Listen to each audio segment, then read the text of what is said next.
for some of you, it's the first time at Nordregio, and to Hepsholmen, which is like in the heart of Stockholm somehow. So we are very lucky to have this location and to have like this working place. This used to be a school for naval. It's like is the Royal Swedish Naval Academy that was like more or less this building has almost 150 years old. So if you look around like in the facades, you will see like the name of like the heroes, especially like outside. And here in this room, you see like some names of like the battles that we have, like the countries that we collaborate nowadays, which are part of. Yes, a few words just about like Nordregio. Just to say that we are an international research institute. Let's see to go on here.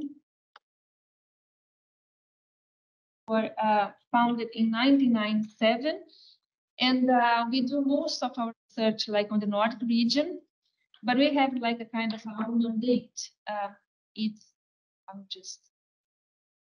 We conduct then applied research on regional development, planning, and policies. So we are very much also like interested in the now I got my interested also like in making research. So we have like we want to provide like policy relevant knowledge like to our stakeholders. We do a lot of case studies in the Nordics to compare like what's our similarities and differences in many different fields. We also support sustainable regional development and policy, and also facilitate knowledge transfer between the Nordics. We have a lot of projects like this one that we are here today. It's about like also to bring like different stakeholders and also to discuss like potentials and barriers, and to find like policy solutions. And then we also like enhance, of course, like a Nordic collaboration. And this our project is a kind of a good. If you want to know a little bit more about us, I don't have much time to tell, but then you are welcome like to just scan in this QR code, and then you'll find more information, and also in our website. But talking about like Nordic collaboration, we have a great this project that we call like Urban Agriculture for a Resilient Future Urban Agriculture. The short name is actually like a very good example of like the Nordic collaboration. We have like 3 different institutions, Nordic institutions, that give like the support for this project, which is Nordregio, myself, and you hear as well, like from other colleagues throughout the day. And then Nordic Council of Ministers, we have Maya here with us, Maya Kali, and then also Nordforsk, Kiosti Lemka. So we are all like sister organizations under the Nordic Council of Ministers. And then I think this project has been a pleasure, I think, for all of us, and hopefully for you, that you have been following us like in many different like study trips and also webinars and so on. I think Maya will give a better overview of that. But anyhow, we will have like 1.5 days, yeah? And I will just walk you through like the program very quickly. So that you know what will happen, at least for the first day. The second day, I will not talk about this today. I will introduce tomorrow morning. But then now it's Maya and myself and Kiosti. We will more or less setting the scene. Maya will talk about why future urban agriculture. I will talk about like coming up a publication and like just giving you some hints about what it is. And Kiosti will share with us like some reflections about the human factor for urban agriculture. And then we will hear like from Sebastian Bergren from Technopolis about energy communities and connections with urban agriculture. And then after there is a presentation of 2 food-related projects carried out at Nordregio. So Mari and August, they will be here with us in a while. And they will talk about food self-sufficiency in Nordic island societies.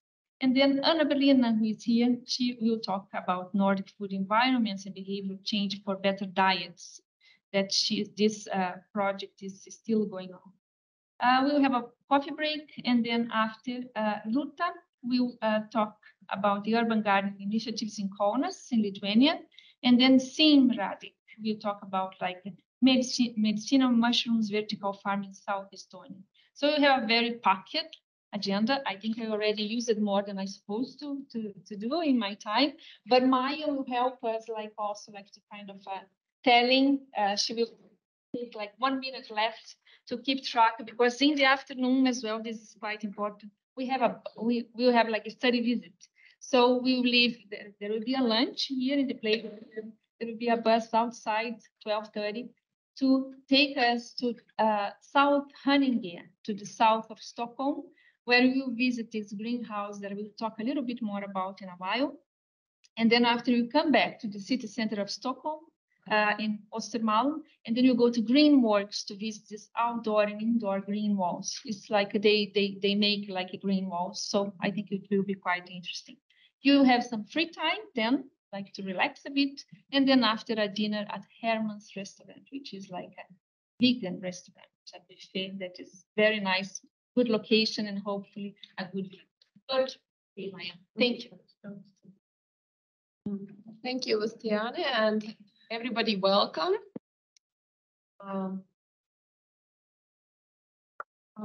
So the future of urban agriculture, why? I think we all should answer this question before we proceed. So why is it important? Or why does it matter? And of course, the first thing that we think usually when we talk about agriculture is feeding the growing population. But and if we all probably know what is the food system impact on climate change, on biodiversity loss, on water consumption, it's quite notable. And if we look at our region, then most of our countries are mostly dependent on exports to feed our population, to feed animals, and so on. So we are very export-dependent region when it comes to food systems. But urban agriculture has so many more areas of impact that is extremely important that we also try to look into this project. So go beyond just food system thinking, but look also into the food security and resilience of the region as such, which is extremely important in those times when there is unprovoked invasion of Russia in Ukraine. So we all have to think also in terms of food security and resilience. Then it's a health matter, both mental health and physical health. If you can take care of urban gardening, so it kind of benefits your own life quality. And many other issues like integration of immigrant communities and also preserving the culture and many other aspects. And it's urban regeneration and also innovation at city level. So it's both historical, current, and future looking.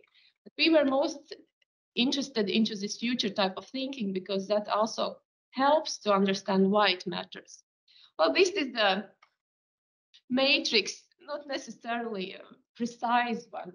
And ChatGPT helped me a little bit in formulating the texts, but these are the areas where we can look into. So it's culture that develops on its own unwritten rules and regulations, and there is legislation regulation that is super important when we think about systemic development of urban agriculture in the cities.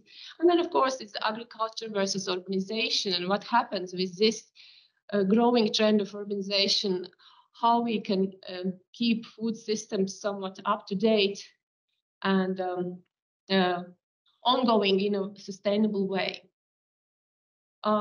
Right, so this is just a matrix. You can form your own matrices where you think what kind of important aspects are in. But based on this, in our project, we have focused on three large blocks, which is innovation and legislation, education and science, and culture. And we have until now had 3 webinars on these topics, and the final conference that is happening now. And what we wanted to do is to make this as a platform for stakeholders of you who are all somewhat working with urban agriculture from different kind of perspectives, and to look where do we all meet and what we can all do together in this Nordic-Baltic region to develop further something. And also what Luciane will introduce you to these case studies. That's a very unique thing because nobody has actually documented urban agriculture. So we are the front runners pilots, so to say, and we have all the options actually to set the scene for future development.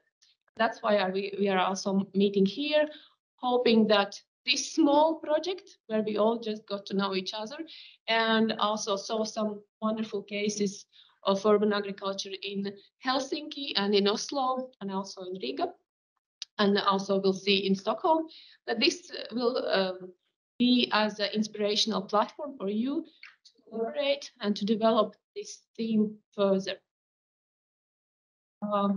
Yes, there are just multiple phases of urban agriculture, and us in the Democracy Festival of Lamba, where we also had one of the webinars that will hopefully be turned also into Nordic Talks podcast. So keep following our work. Thank you. I'm finalizing with this, and I give floor to the unique production of Luciane. Thank you,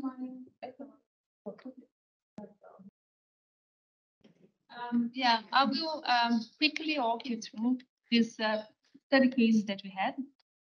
We have 7. So as Maya, she was mentioning, we discussed like, we began first, one thing that I think was missing to say, that we began like 1 year ago with this project, which is like from finance from Nordic Council of Ministers. And as I said, we are together on this, 3 institutions. And then the main idea was like a lot of curiosity about what it is, because it's like attracts also like the attention and the interest of like so many different stakeholders that really work like to discuss. And it is actually like growing food in cities. It is something that is also like again a great moment like in the policy, and then also like institutionally. Anyhow, as Maya said, we have like this kind of a 3 different, the definition of these different themes was more or less based on the case studies that we first proposed.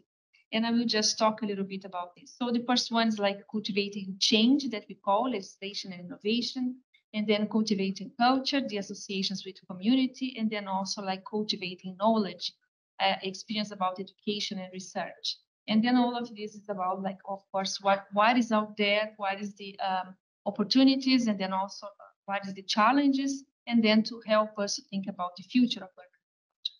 The first case in legislation and innovation is like Stockholm Royal Seaport. Maria Lennartsson, whom I work with in this project, she will be here tomorrow. And then the Stockholm Royal Seaport is an eco district. It used to be like industrial area that was transformed like and was appointed by Stockholm municipality to be a kind of eco district to test like different solutions, sustainable solutions. And then in this case, this area is like has been developing like since 2015 at least 13, I would say. They are building up like a lot of housing and then also like working spaces. But then one of the things, there is one particular area that in another project, JPI project, European project, we are exploring then how this district that is has such a sustainability profile and has to deliver solutions, how they want to introduce urban agriculture. So like the municipality has been an enabler, has been the one that actually like brings like different stakeholders to discuss how to do that. And the objective is actually like for social purpose, that will be like, for example, to do like urban agriculture in public spaces, but then also like for food security. So they want to go a little bit beyond of like growing like just leaves and things, and grow really calories. For this, they think that there is a great potential to grow in the built environment with like agri walls and then like rooftops, but also in Stockholm Royal Seaport, there is covered that used it before like to store oil that now can be used then to grow food. So we have had like a lot of workshops with them, different stakeholders, which has been like very insightful. And this is just a quotation about like Maria, that say productive ecosystem services and regenerative design go hand in hand to give back a little bit what we take. So this is the first case. There is a lot of and again, like this will be this publication that will be released now in December, and then we'll be able to get more information. The second case is like this greenhouse area that we are going to go this afternoon. So I will not actually like talk a little bit. I will just like about this because Bjorn, who is this guy that you see there, he will be there waiting for us like with coffee after lunch, and then he will then tell us about his work. I haven't been there. I have talked a lot about, but it will be the first time for me as well. But just a few things is like 80 square meters, quite small, we can say, like 4.5 meters high. Showcase like aquaponic technology, and he grows actually like bananas and papayas. He actually like he challenges like this norm that you cannot grow tropical fruits like in cold weather because he does, and he has been doing this like 2013. I think 2012 was ready, but then another very that I thought it was an amazing information is like 18,000 visitors from 40 different countries in a location that is outside somehow of Stockholm, like quite a small house. Imagine if it was like a really big greenhouse in the middle of it. It would be like a kind of that. That's what he also thinks about the future. There is a lot of challenges as well.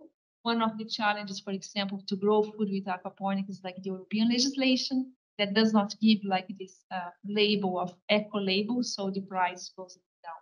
So there is a lot of conversation. It's very interesting with him, and hopefully you enjoy to read it in booklet as well.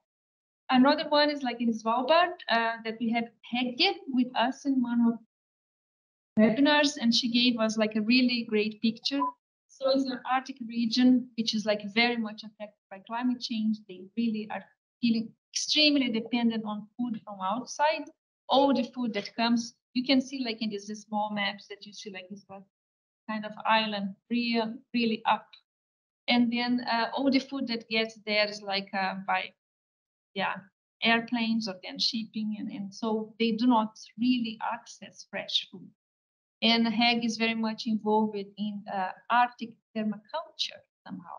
And there is also a guy, Robert, who managed to put up like a brewery. So they make their own beer in the island, which was like a kind of a struggle because also the island at the Svalbard is quite much restricted by the legislation in terms of like land use and of course like a lot of things weather. Over there is like 4 months this is completely dark. The others is like totally light. So also to grow food also it is quite challenging. But what they want to do, they want to use then this waste that they from the brewery, and then like to heat this greenhouse that they want to build. They haven't built yet. They are another one in the community and culture. Like and then we have like Dodo and here with us, yeah, Malmen Kirmo. I was not in the trip to Finland, but it's an NGO that like has been like hanging there like for almost 30 years, yeah, concerned with how to that was big started by and then were like interested, you know, like how we live like in more sustainably, like in cities, in urban areas. They have like 3 different fields in which the NGO like focus, but then urban gardening food is one of them. And they support like a Helsinki municipality to implement like urban agriculture across. They face a lot of challenges as well. Basically, like the work is like voluntary work. Nowadays, people are quite busy. They also have another branches also like in Oulu, Turku, and Tampere, right? And so, but it's a extremely inspiring story to be like for so many years and being like such a front runner about like I think urban agriculture we began like in 2007. But yeah. Another one in terms of like education and research, we have like 3 cases. Campus Roslagen, the first one. This is like to show like how urban agriculture is gaining momentum, like in also like in qualifying people. So this is a flourishing like labor market. And this is like Campus Roslagen, which is in Norrtälje, which is like north of Stockholm. Tomorrow, Donatella will be with us.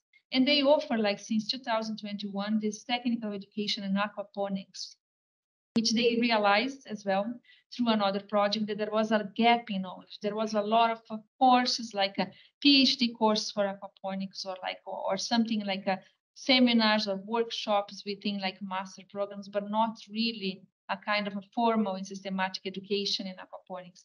And they actually implemented that. So it's a very attractive, like the first group was like 200 applicants for 20 places. This was like 2021, when was the pandemic, but in 2022, even though there was like 100.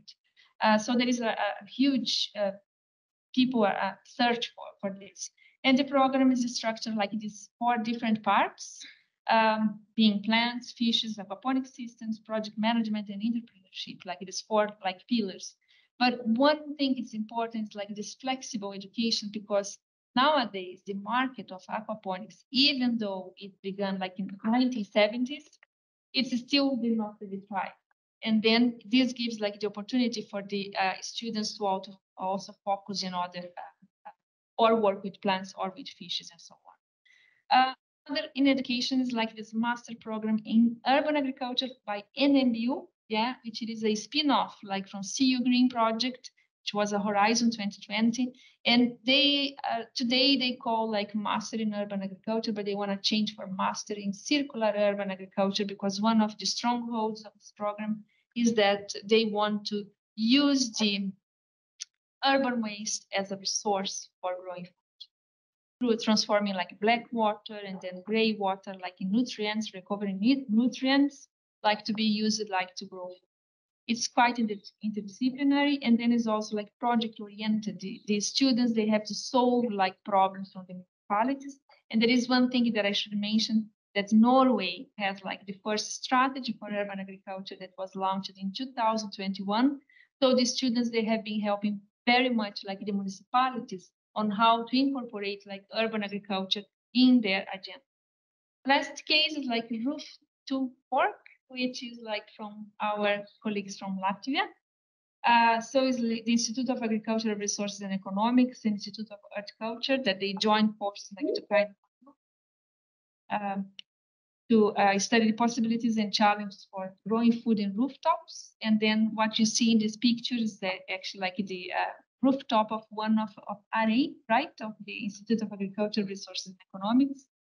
And they want also like to compare like the quality of food produced in rooftops with the food produced in rural areas. So it's a lot of Liga can tell us, and also like Linda that are like.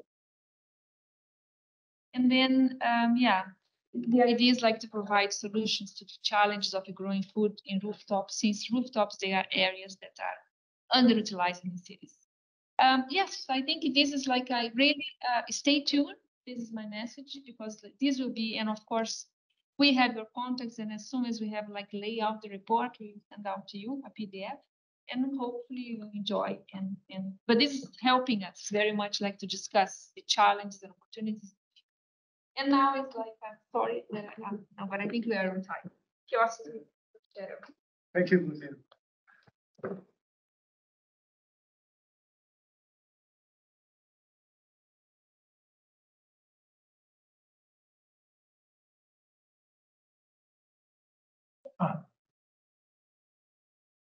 Good morning, everybody. My name is Kristin Elband, research funding organization. Our owners are the Nordic Council of Ministries and the Nordic Research Council. I have been responsible for a number of programs in Norforsk. Happy to be here because I'm responsible for Norforsk urban program and responsible for agriculture program, among the other things. In this presentation, so short one, I will present the kind of ideas what I have gathered regarding the stakeholder involvement and human factor. And this is kind of very general list of things what I have learned during my years in Norforsk and maybe beyond also. And I ask you to keep them in mind when we are visiting there. Tomorrow we are talking about what is urban agriculture in 2040. And the times at that time scale, how to keep the people aboard, how to engage citizens, carry on urban agriculture. This is my main message. So it's really kind of, to my mind, a crucial thing to develop a sustainable urban agriculture is to keep citizens involved. And not only a small portion of them, but wider, more diverse we have the citizens involving the urban agriculture, more sustainable it is. And this is something kind of almost like a self-evident. When we are visiting those sites today, let's think about it when you are there. That what will happen in 24? Is it still there, and what should be done to guarantee that it's still there? Also participated in the workshops in Riga. This is also in Helsinki. You can also go back to there and think about it. What is needed to get this citizen involvement and acceptance, and their feeling that they are really involved and that their ideas matter. And of course, there's a compromise always, but those who are leading the process convince that, yes, you are also a part of this.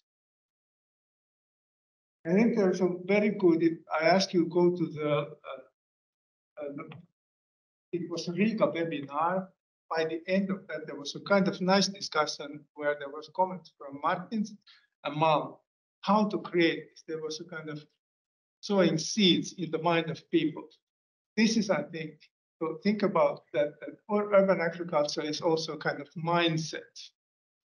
You create, and Martins talk about that.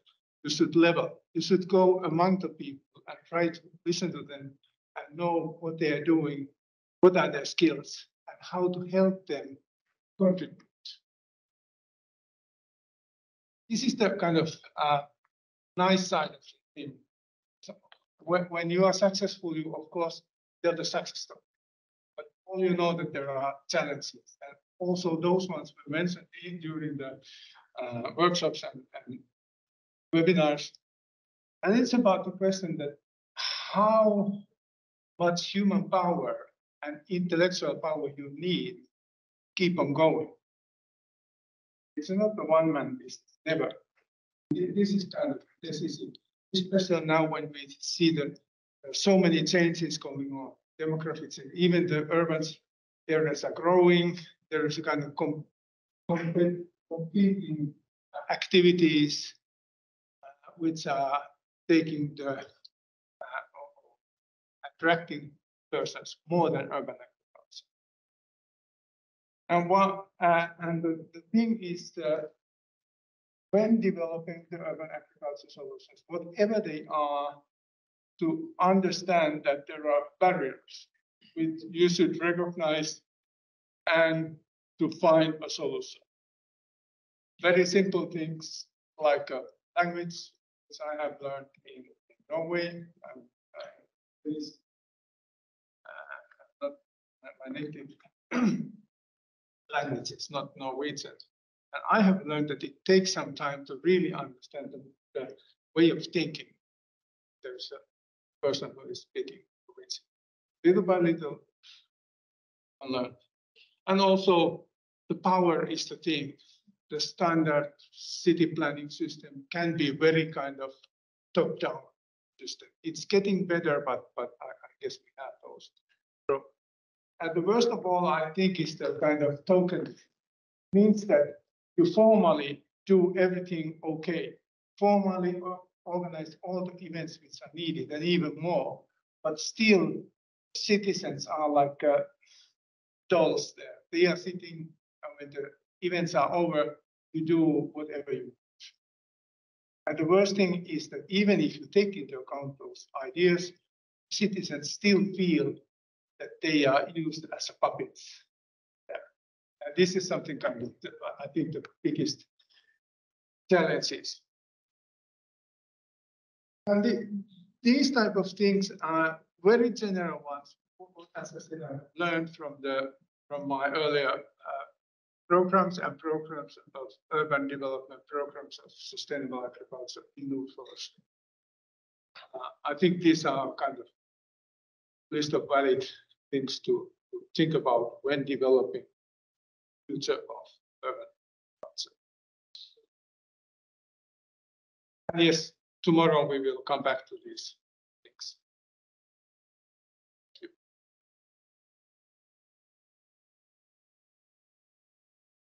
I would like just before Sebastian comes here and talk to us about energy, do you have any questions or like do you have any remarks online? Anything? Okay, so Sebastian, please, the floor is yours.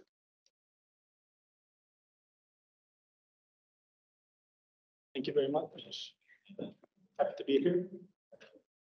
Just realized when I had sent over the slides that I forgot to mention what an energy community is. So I'll start off with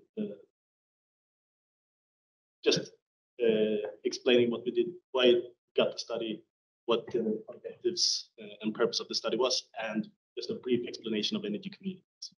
So in 2022, we were commissioned by Nordic Energy Research on behalf of the Electricity Market Group to conduct a study on energy communities in the EU and to promote an exchange of lessons learned between the implementation of Article 16 of the EMD directive, sorry, the Internal Electricity Market Directive. So I'm not going to go too technical into energy communities and difference between renewable communities, but as an overview, they are legal entities that should be open and voluntary. They can involve natural persons, local authorities, and SMEs with the primary purpose of economic or social benefits for the members and the region that they are in, and they are not to be for profit, financial profit. And they conduct energy production. They can also do the energy sharing, energy generation, etc. So in the end, the Nordic countries were looking for an efficient way to enable energy communities and harness their potential to support green transition, as well as arriving at a fair division of costs.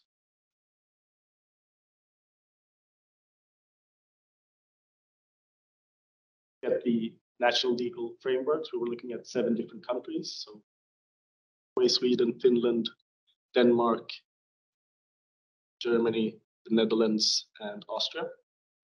Looking at different models, how they were proposed, both legally, organizational, and technological wise.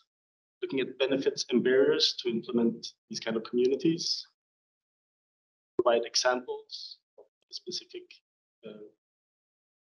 energy communities that are actually up and running.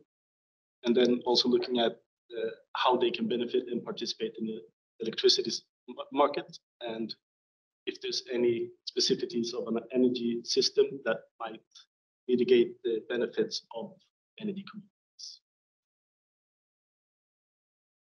I'll try to keep it as short as possible and as relatable to urban agriculture as possible. Looking at the drivers that were kind of identified in the country studies, almost in all of them, the drivers to create one of these or to initiate one of these communities were financial savings, sustainability, accelerate the transition to green transition, to more renewable energy. In most, there was also a social or cultural driver to enhance the cohesion of the local community, social aspects, also the democratization of the energy market, and keeping profits local. And in some of the cases, we also saw that motivations were security of supply in rural areas, political and governmental drive, so industries having campaigns to and then networking as well.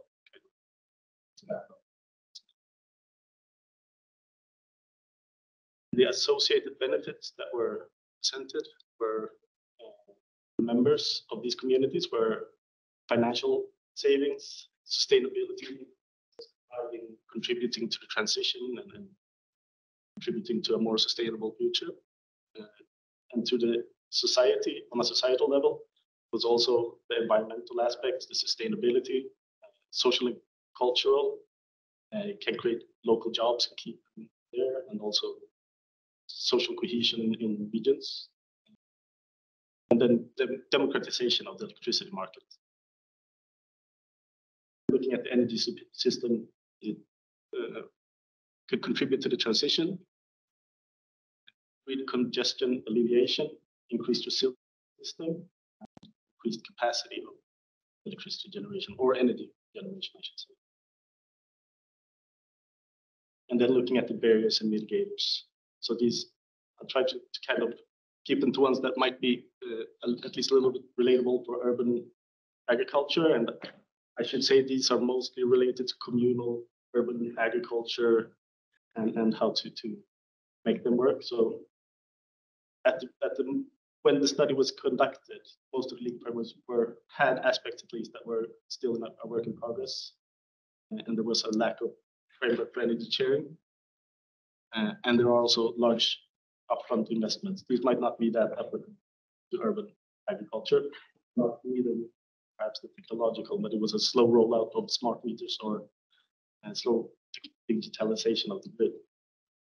But I think perhaps in the knowledge section might be more in sections with urban agriculture, where there might be specific technical and judicial knowledge needed, both for the aspiring community members, for the policymakers, and also low general awareness of existing, or how to start a community, what are the prerequisites, what are the possibilities. And data for these. This might be a little bit hard to see white on yellow or best, but so laws are being implemented in the near future. High energy prices, lower cost per investment or investment times. The technological, where alternate solutions to smart meters are adherence to already established technologies using what are available, or we try to innovate.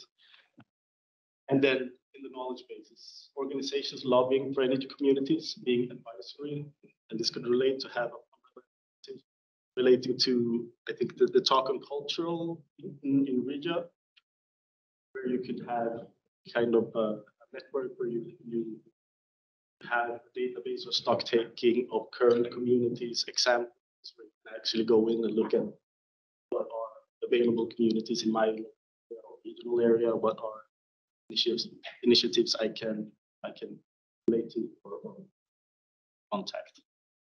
And then also, yeah, that relates to the umbrella organizations.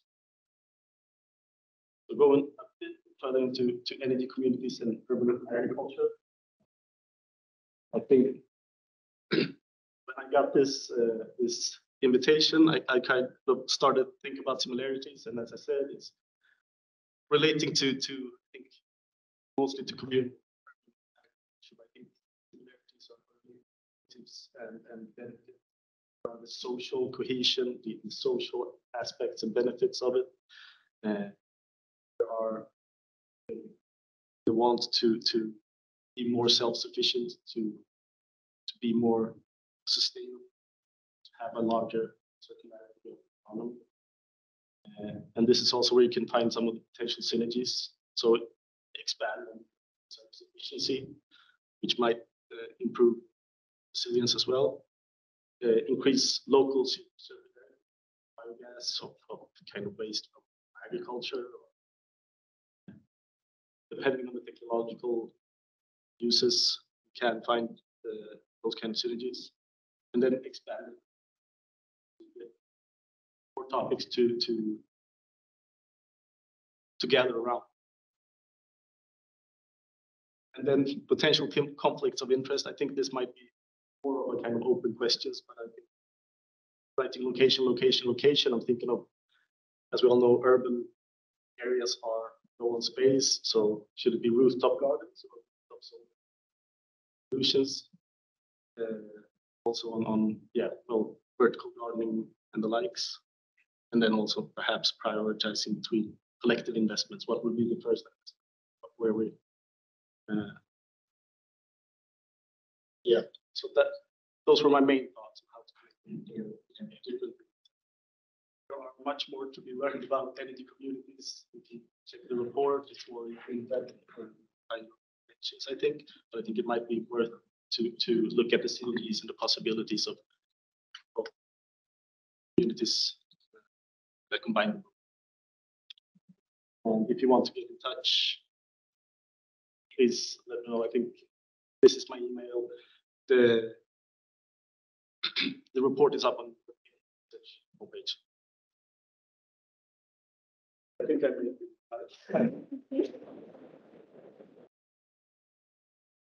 Questions to Sebastian? Yeah, Maya. Yeah, I have a question. You talk about energy communities, but when we look at Baltic countries, there is this kind of dream of your own personal, individual kind of house, or also this being away from everybody. So would you see that the principles, some can also be applied to these individualistic cultures? Yeah, I'd say so. Well, energy communities is kind of based on not self-consumerism for your individual, but there are, of course, possibilities to have your own just solar panels or yeah. Did you look into that also in your study, in those individual kind of places where the person is self-sufficient with everything equipped? No, this was just focused on the implementation of the energy. So we were only looking at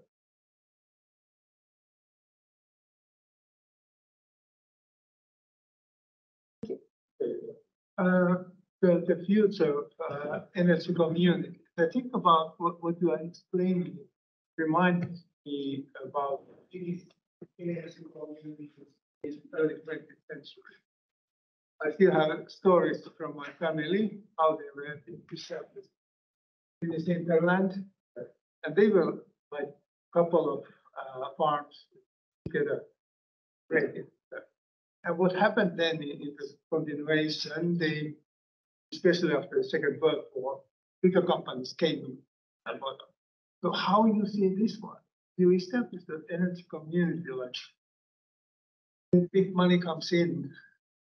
Yeah, I think it's the aspect now is also that it's a bit cheaper to kind of have your own energy, generate your own energy, and it is the circularity that also makes it possible. But you're really islanded, so you don't have your entire own grid, but you're connected to the commercial grid. So you would produce yourselves, but you wouldn't be disconnected from the entire the national grid. So I think since it's not for profit either, more for savings by yourself, so it wouldn't be in competition. There is complementary, which is somehow protecting them. Thank you.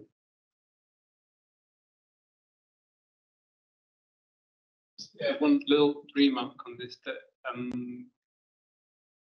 having your own energy community is also related to new age approach, that we are not developing green energy, but we are developing responsible. Because also hydroelectric plants are green, but sometimes they are not responsible towards the nature. So we try to find different ways how to gather energy resources. So we create the least impact on the world.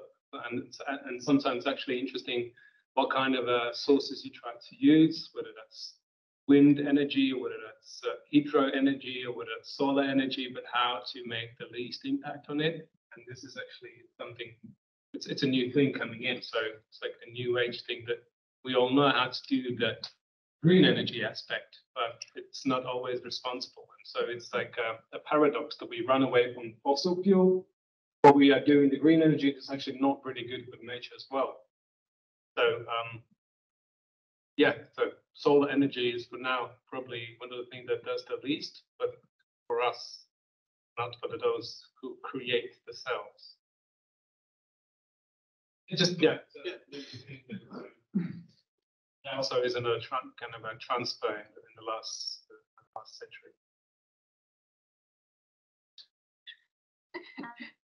Yeah, Anna had. Thank you for this interesting presentation. And I was wondering exactly we're talking about these developments from these energy communities and linking to urban agriculture and circularity. And I was wondering if you actually saw some of these examples on your energy communities are in some way, or some of them, evolving to more circular communities and enlarging this initial.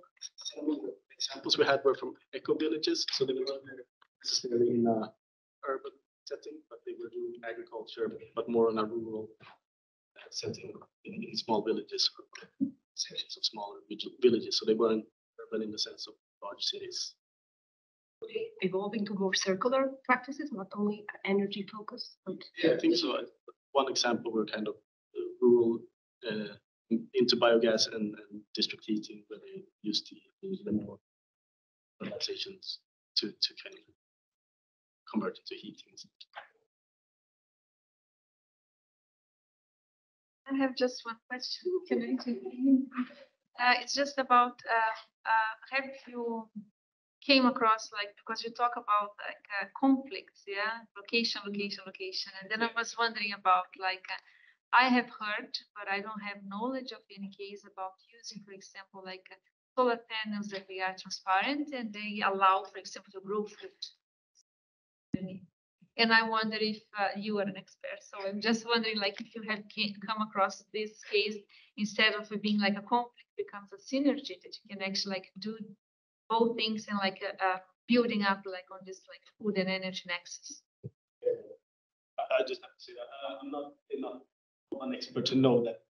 I haven't come across it, but it's not possible. I can shortly comment, for example, with these rooftops, one possibility is to use the solar panels to kind of shade off some parts, but there's also like windy rooftops that are maybe not so good for like urban gardening, and then they could be used for solar panels. I'm looking at the different kind of things. Yeah, I can just say maybe that it could serve as a mindset, this energy community in urban areas, and serve the urban agriculture communities maybe that way. That in for example, in our housing company, we are like having a huge construction at the moment, like almost 100 flats and 7 buildings, and we are doing this earth heating and taking the heat energy and detaching the district heating system. And the next future, of course, adding the panels, etc. And the next step could be that we start our own electricity community also. But at the moment, it's for the housing company that we are, of course, own by, and we still have our own separate electricity bills in our flats. But I think that could serve. Of course, I have been thinking about this, and the legislation has been possible like a few years in Finland at the moment for that kind of cooperatives. But so that could. I don't think it's possible to start grow food in our plot. I mean, where we have these 7 buildings. I mean, only of course very little scale, but in other areas of the city it is possible, and people have like this mindset that they can have the communities tied to that location, but it could be somewhere else in the city. I had a thought as well when I saw the webinar, the example from Svalbard. When you get sun all the time, so the sun goes down at night.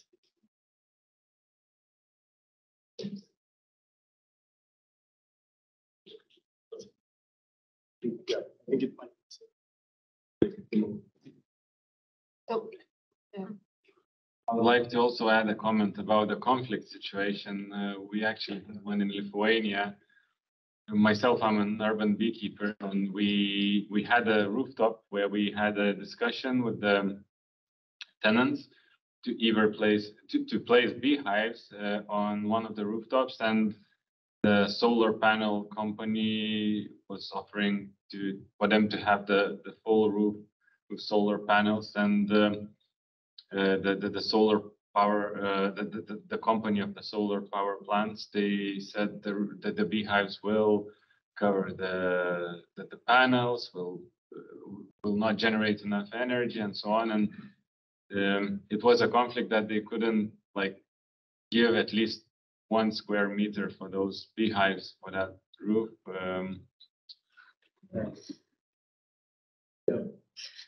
Then I think kind of the combination between being the energy community and agriculture can make those decisions by yourself. So you have that decision-making powers where you can do that.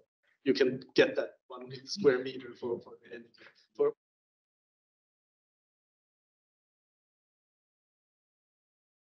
Thank you so much, Sebastian. Thanks a lot. Yeah. And now I would like to welcome Mari. Yeah. Who will talk with us. Do you have the presentation? I was.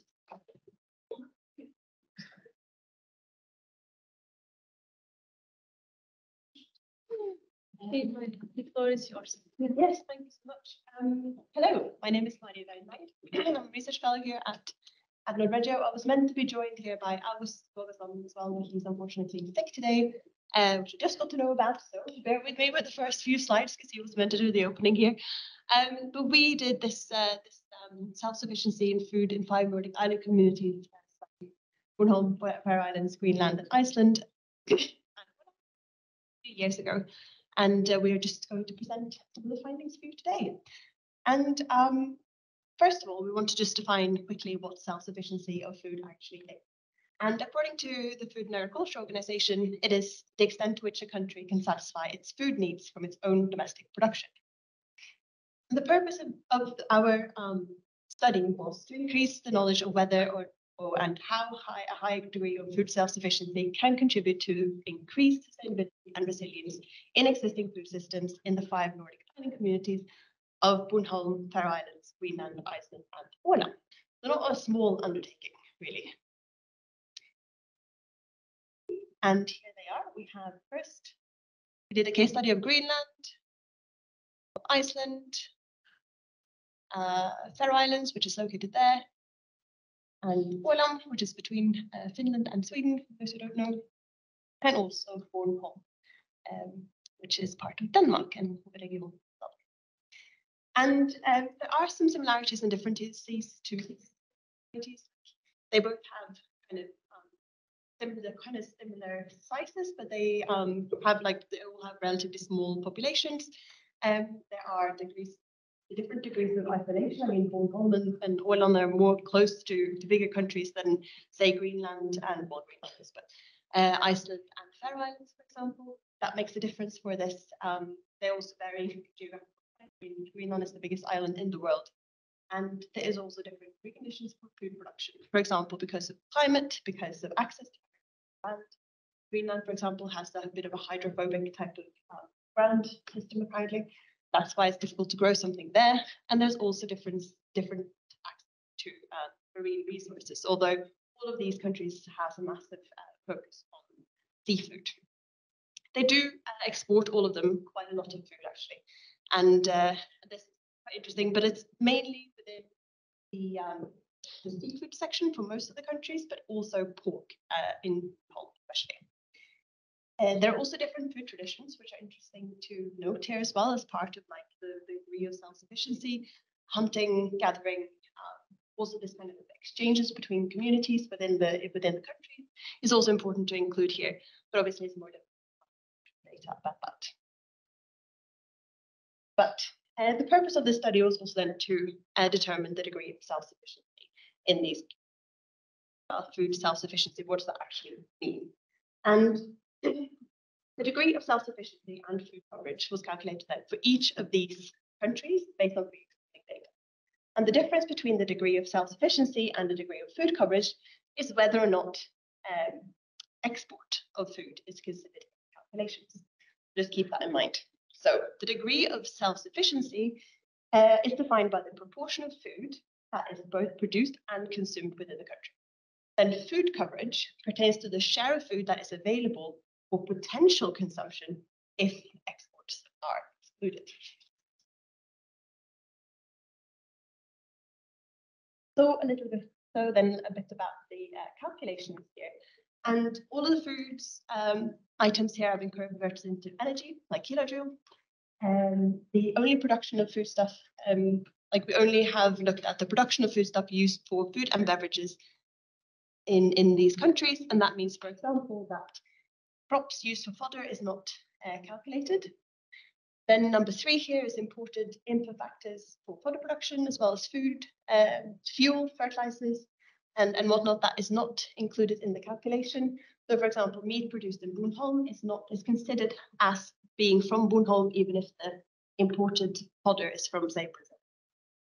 And also we've looked at food waste, which we didn't include in the calculations, and also tourists that have been included here. And when we talk about tourists here, we are talking about overnight stays distributed over 365 days and not kind of. And it was not possible to access all the relevant statistical data to calculate the degree of self-sufficiency and food coverage, because not all data has been actually gathered. There isn't, haven't been systematically compiled. And this is one of the key kind of recommendations that we also gave to the community, is that they need to do this in order to determine self-sufficiency. And this also means that some of the calculations are based on presumptions and others are based on the experts' discretion. And the people who were doing this are part of the NIBIO, so the Norwegian Institute of Bioeconomy, been doing this for years for the Norwegian Health Directorate. They've been calculating self-sufficiency for many years. And the results of this report, as I said, should be considered as a starting point then for compiling improved data to understand self-sufficiency in these areas. So if we look at then the degree of self-sufficiency in these areas, we can see that Åland has the greatest degree of self-sufficiency measured in kilojoule at 59%, which is quite high. And this is due to the variety of food produced in the island.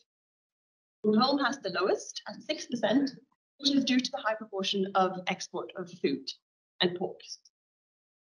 When we look at food coverage, Greenland, Faroe Islands, and Iceland has a high degree of food coverage due to their large export of seafood. So, I mean, there is enough food for everybody and enough energy for everybody. Doesn't mean that it's, maintenance and everything else that we need in our diet. In Bornholm, it's a bit higher because it's due to the large export of pork, and of Åland is due to the export of surplus production of potatoes, vegetable crops, and fish. And we also looked at the local food production that is not traded on the official food market, as I was talking about earlier, to the extent that it was possible to collect this data.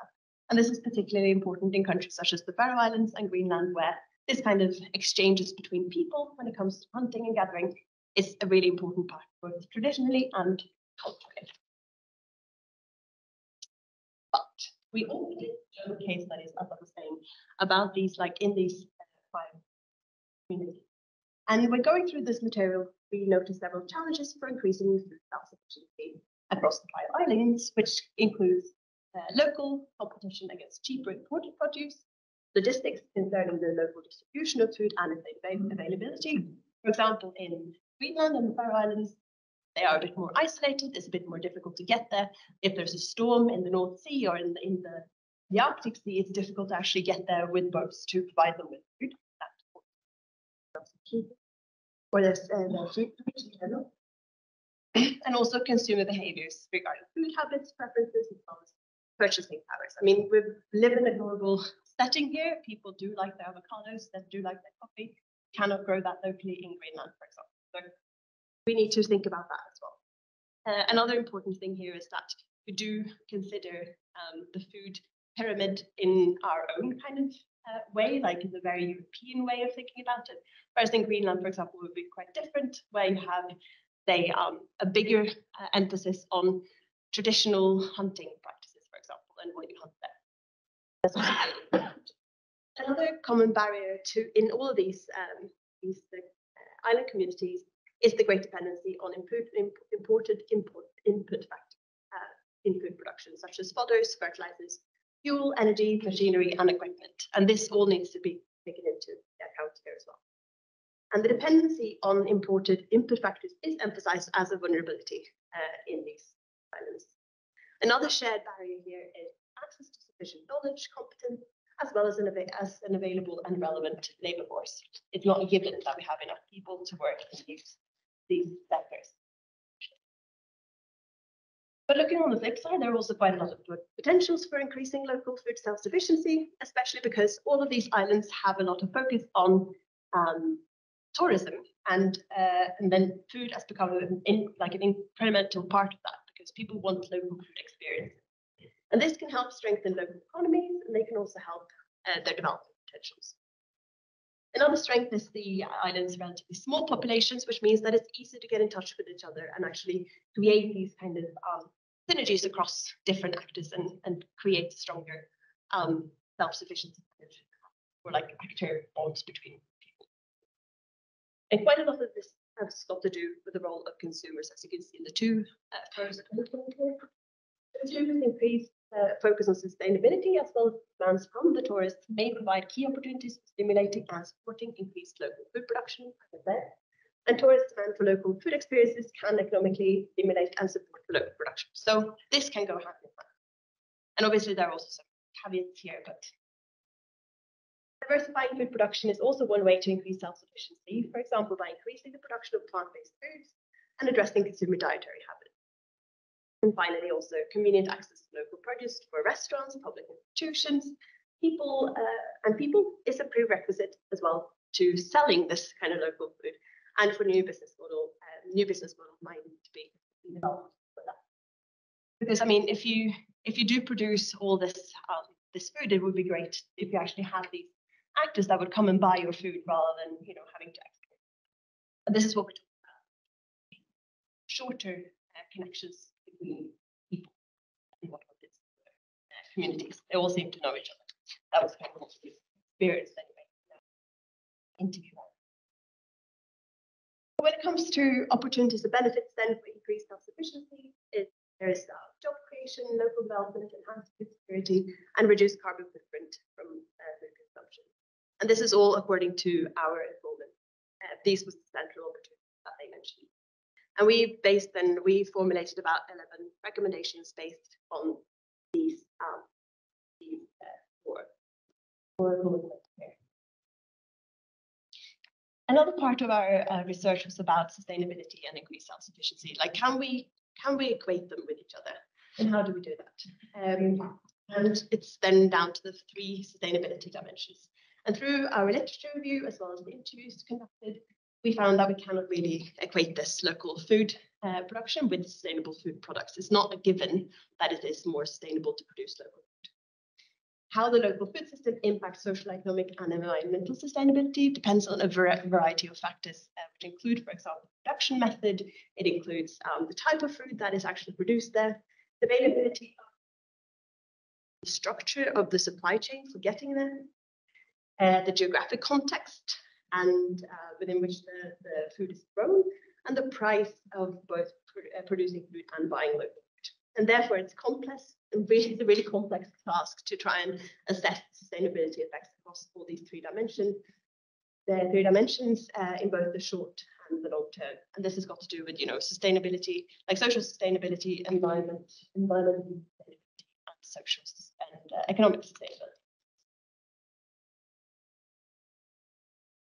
So looking at these 5 island communities, then we saw that from an environmental standpoint, short distances between producers and consumers in these islands offered advantages by reducing the food transportation. But the environmental benefits of greater food production depends on the incorporation of environmental aspects into the economic benefits that they have for producing this local food, as well as like planning laws. From a social sustainability point of view here, high level self-sufficiency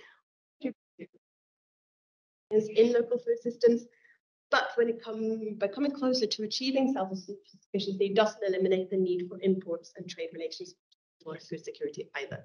So we need to be in a dual kind of thing here. And developing local food systems also bring benefits to local development, creating earning opportunities in rural areas and strengthen community.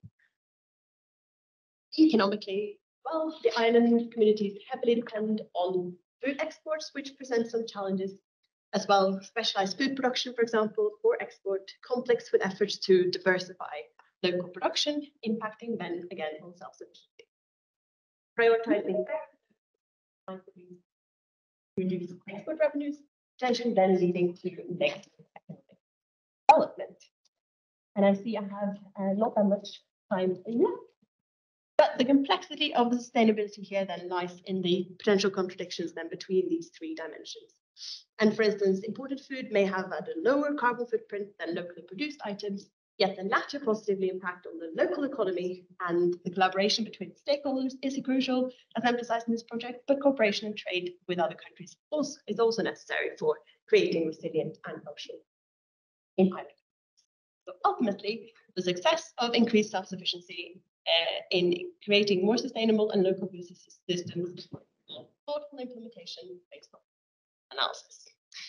So that was it. A lot of words. And please get in touch with us if you want to know more about it. Yeah, thank you.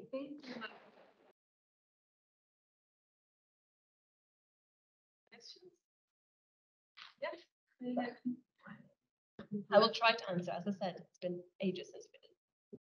I just wanted to comment that I was amazed by your statement that there could be different food pyramids, like place-dependent food pyramids. I think it's quite a new concept, and I wonder how does it link with this health perspective, because it clearly links to the environmental perspective. So I thought that's interesting to look into more in detail. No, I completely agree, and this is just something that was mentioned during one of our interviews in one of the communities. It's just that we think of the food pyramid that we follow as the correct one, whereas in an island community such as Greenland, where they hunt for seals or fish and stuff like that, and we're even using algae or anything like that, then the food pyramid might look quite different. And trying to put them on top of each other might not work. So is it more sustainable than to bring, lettuce in from, I don't know where, or tomatoes from Spain to Greenland than, using the available sources that are there. So it's just, at least it piques the interest of thinking about food pyramids.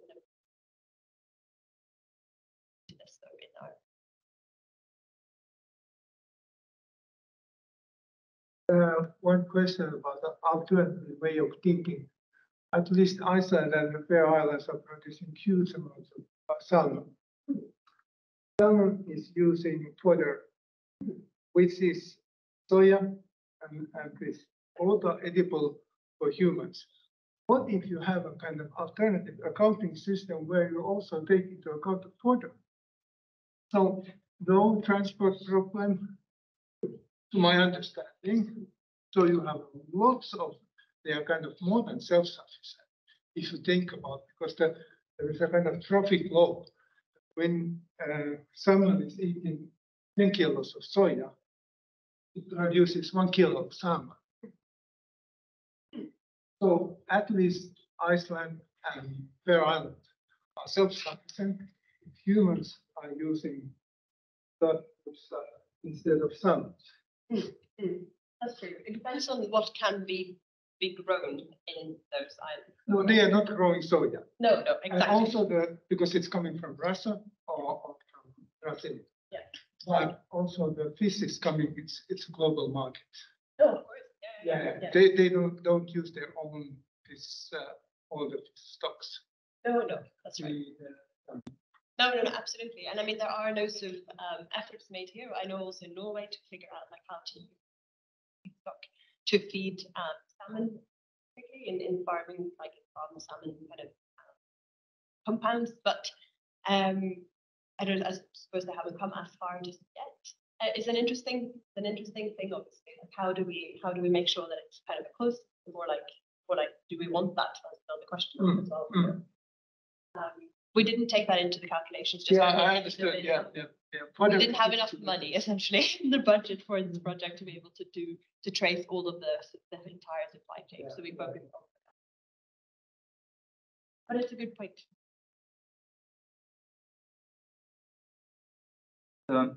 Data sources. Did you count and get data from islands, farms for small gardens? And then you make some survey, or it was official? Based on statistical data from the national statistical data banks that they had in the areas that we went to.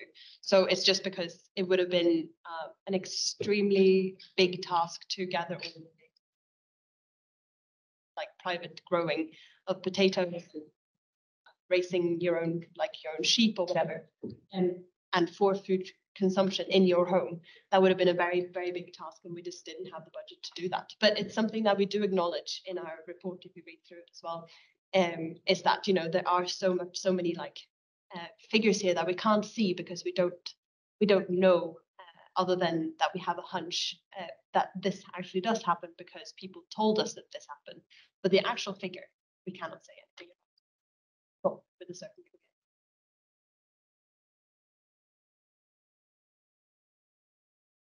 Thank you so much, Mari. Yeah, Thanks a no lot. worries.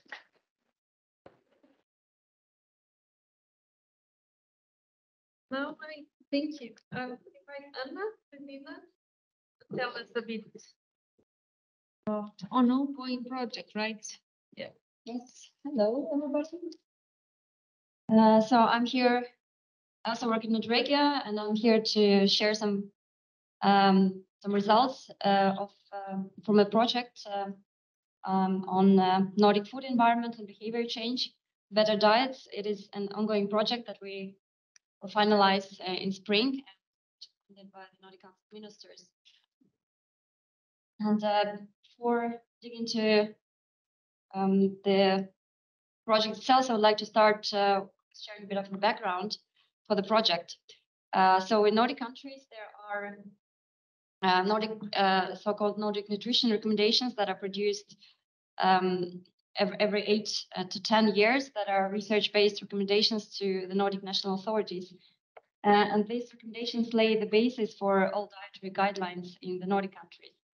And this year, those recommendations for the first time took into account also the environmental considerations in addition to nutritional and health benefits.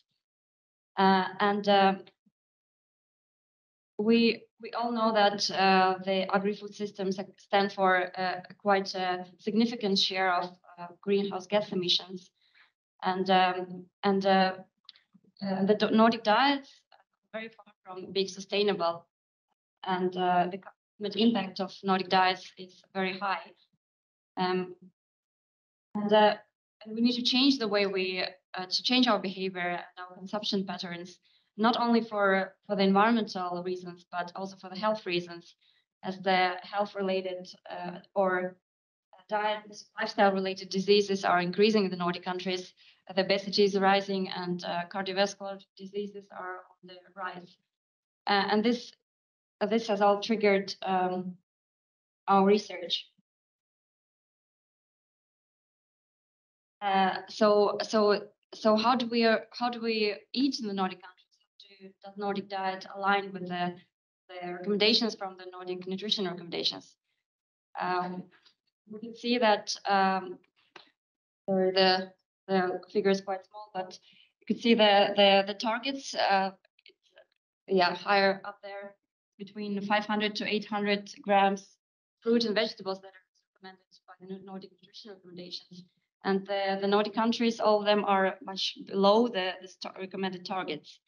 On the contrary, when it comes to red meat consumption, the consumption is way above the recommendations from official recommendations from the Nordic countries.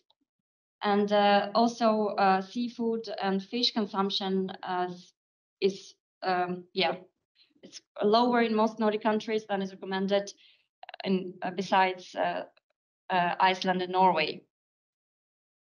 Well, and this has triggered our project development, and our the aim of this project has been to identify what can be done to shift the Nordic diets in a healthy and more sustainable direction, how to change our consumption patterns, what is needed to change the behavior and trigger behavior change. And we looked into the policy incentives, what are effective policy instruments to do that, and how can this be aligned with the Nordic nutrition recommendations, how to reach a high acceptance of recommendations among consumers and producers. And when it comes to, this project is mainly based on the literature review. So we reviewed academic literature and grey literature, reviewing the different policy instruments. And what our evidence research findings research shows so far is that diet behavior change is very complex, and changing diets is very much rooted into our everyday practices, into our culture of food, it's very much dependent on individual factors such as age, gender, economic situation, attitudes, political beliefs. So it's all incorporated. It needs to be taken into account in designing and implementing the policy incentives. And another thing is that we found that consumers choose sustainability and health when it is readily available, it is appealing and affordable. So this is very important to take into account when thinking about changing behavior. If food is not readily available, if it's not tasty, and if it's not affordable, it is very difficult to kind of trigger behavior change. Finally, we saw that the research shows that there are different policy instruments that can be effectively introduced that, for instance, regulate product design and pricing. And in this project, it's important to collaborate with the cross-public sector and also private sector and civil society. And now I'd like to go through actually what the findings of our project have been so far, as our main part of the research has been on reviewing this policy incentives and measures. And we could see that they are categorized into like 4 main categories. And I'll shortly tell you more about those different categories and how effective they are as measures in triggering behavior change. So looking at the information-based instruments, the aim of those instruments is to provide, to educate, to raise awareness and also support consumers in changing behavior. And this could be different types of labels, educational interventions, information campaigns. Among educational interventions could be also urban agriculture initiatives or kind of school gardening projects, and very different informational campaigns. And those type of instruments are widely used and very much widespread due to their easy application, but also low level of intrusiveness and generally high level of acceptance. However, they are quite limited in their effectiveness if they are implemented as standalone activities. Then another type of incentives is nudging, and those are instruments that are subtly influencing consumers, kind of nudging them towards making different choices in their consumption. And this could be done through product design, portion sizes, regulating placement, strategically placing items in their supermarkets. And for instance, in the restaurants, special lunch offers is one of the most commonly used nudging tools. For instance, that it eliminates the by making this kind of lunch offers, like let's say vegetarian lunch offer, it eliminates the consumers to make active decisions. They tend to choose what is offered. And then there are market-based instruments that are primarily taxes and subsidies. And these are considered more intrusive instruments and not so much popular by policymakers. But their effectiveness is definitely higher, as research shows. And taxes typically result in reduced price for consumers, while subsidies, no, sorry, it's, yeah, the other way around. Taxes usually result in increased prices for consumers, while subsidies lead to reduced prices. And many countries have implemented taxes, say on alcohol, tobacco, sugar, saturated fat. And in recent years, we have heard discussions about meat taxes. Meat introducing tax on red meat, for instance, has been discussed in Norway and Denmark. However, it has been more like on the discussion level, and these instruments have not been very supported, widely supported by policymakers. And the studies indicate that their effectiveness is high. However, most of the studies are based on simulation measures, modeling, so the real life measures or experiences are not really there yet to know the actual result of those on consumer behavior. And then the fourth set of measures are regulatory instruments. They are bans and limits, and they restrict the availability of products to consumers. And their intrusiveness can vary, ranging from regulating packaging size or marketing of products to introducing actually complete bans on different products and specific items. And generally, they have lower acceptance among consumers as they impact the individual freedom of choice.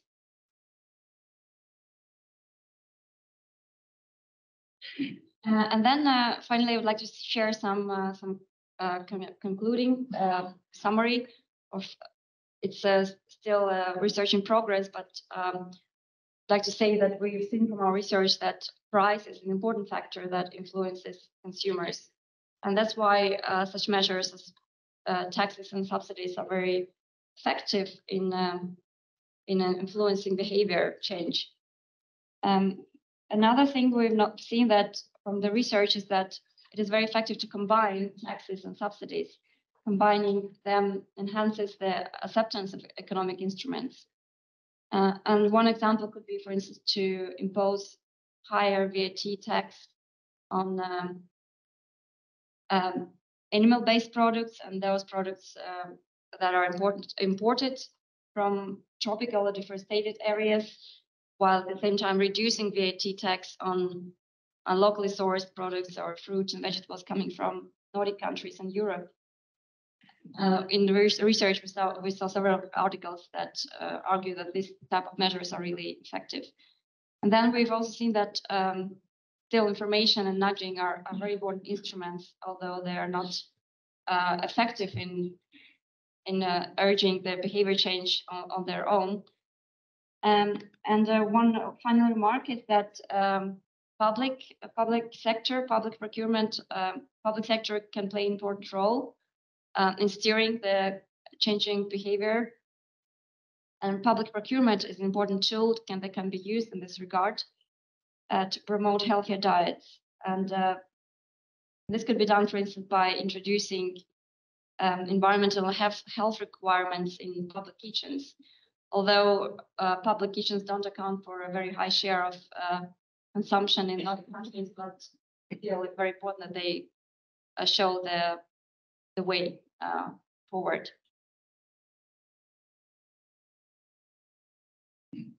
And so far, we've published one policy brief in summer based on this project. You could see the here to the right, and we will also publish a final report in spring, and another policy brief specifically focusing on Greenland, Faroe Islands, and Åland Island, also in spring. So yeah, that's all I have to say for now. About the project. Thank you.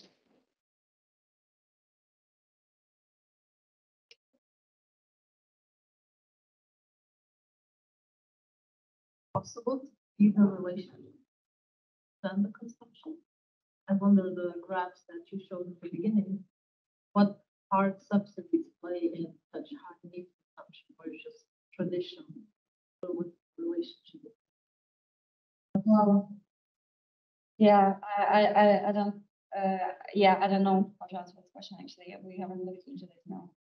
But, and there's also quite limited research and subsidies. I would say that very few articles on this, and also the reviews that we've talked to different researchers that confirm also these findings that there's absolutely very low research and I'm not, maybe I don't know if you came across this, but I remember that I read somewhere, for example, like the role of spatial planning, perhaps also like in kind of lead towards more diet. And I do not really remember exactly which was the city, but they kind of curb, like for example, the location of like fast stores close to schools and so on. I don't know if it is something else that was in Nordics or like in the literature review somehow. Well, definitely it plays a role. Yeah, accessibility to fast food and what is out there in your area, and also I guess it really goes in line that it's very like your surrounding, your socioeconomic background plays a role into the possibilities that you have as a consumer to choose and to change your dietary habits also based on your location where you live. I had a question as well, but I think it might be a bit peripheral and not necessarily touched upon in the study, but the relationship between producing food and your is to consume them. So on a very micro level, I know that my daughter first eats carrots that she grow herself rather than like bought store bought. So if you come across any literature on kind of inclusion in production, Yeah, we actually in this research we excluded the production side, although we do acknowledge that it's very important, of course, but we looked specifically on the consumer side and due to like research limitations, so we haven't looked into that too much.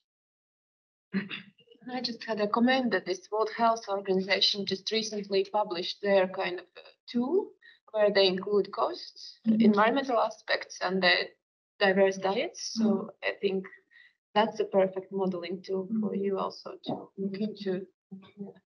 But also, there is this at least the variable of costs. Yeah, short comment of like school food canteens in Finland. In some areas they have like a vegetarian day that they every day have two options, but that day they have like both of them are vegetarian.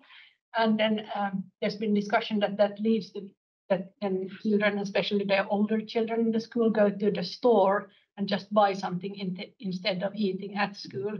So kind of these pushbacks also, have you looked into something like that? How is it like kind of balanced with these campaigns or also policies in schools and so that what are the pushbacks or? Yeah, we read quite many sources and research articles about the effects, the different effects of those measures. But definitely difficult to say. Yeah, still depends on the individual preferences, and still their effectiveness, of course, is difficult to measure. I think there's just one very important thing that kind of didn't really see in this presentation as taste. Because sometimes the food can be healthy and good and everything, but especially children, they choose taste, something that craves them. And we had this one event where we had this great table and everything, and the kids just decided to order pizza. Because juicy, something tasty, something dirty. Yeah. That can also be healthy at some point, or healthy, yeah. But it's interesting, yeah, that I was missing the taste aspect, because sometimes a lot of people, when they try out this healthy vegan food, they're like, oh, you know, it tastes good. I thought it tastes terrible. That you are suffering all your life. And then they switch to that more often because it gives them the same pleasure.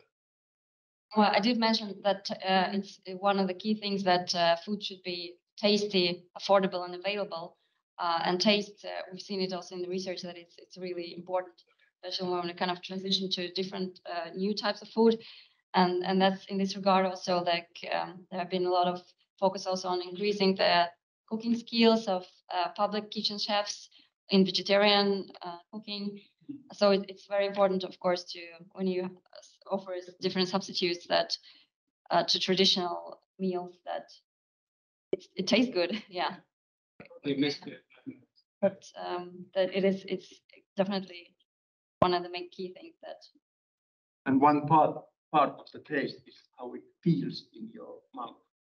And that's actually, I don't know the words in English, but it's been researched also, like the Umami. the feeling, the texture of the, and that's also possible to have vegan food nowadays. But Well, anyway, I'm very happy that we're going to boost the Swedish statistics this evening with a little bit of vegetarian and vegan foods. yeah, just one thought still that you were mentioning the price is very important, and of course it's politically very difficult to lift prices. For example, meat products, but and maybe easier is to reduce taxes for the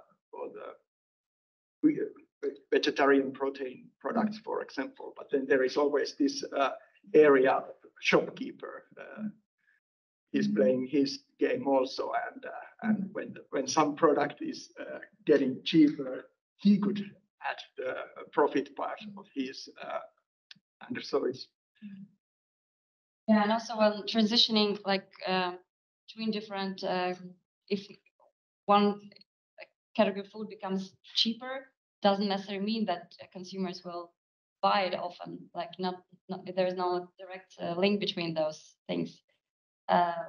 So there is also a possibility that consumers will switch to another category of food that is also not healthy, or also as well as increasing the price for, let's say, red meat might switch consumers to different unhealthy options. So there is no direct link to health relation to that in this regard. That's why the tax is a bit, especially on the meat, is a bit contested. Measure in this way. From online. But Anna, thank you so much. Thanks a lot. Talk about urban gardening in Lithuania, but I'm wondering how many here engage in gardening themselves with their own hand. Okay, we're not only talking, we're also doing. That's good. So I will tell a bit about current situationships in Lithuania, because to my knowledge, there is no level or national level agenda for urban gardening.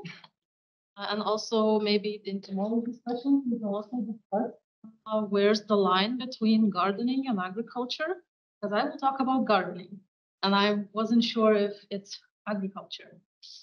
So I will tell about the non-formal experimental community that we are running in Lithuania, and hint to some possible systemic changes that could happen in the near future if some certain partners engage this topic.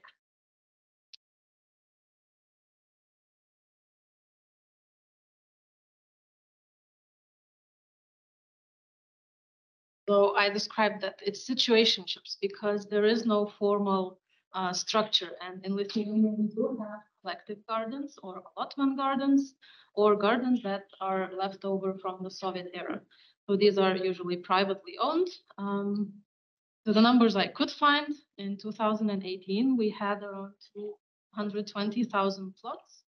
But all of these territories are undergoing a conversion. In Lithuania, they have been privatized, and they now sometimes people buy a few plots, they combine it, and they are being converted to sleeping neighborhoods. So this practice is disappearing. It's not really monitored or studied properly and systemically, and we do not engage in these areas.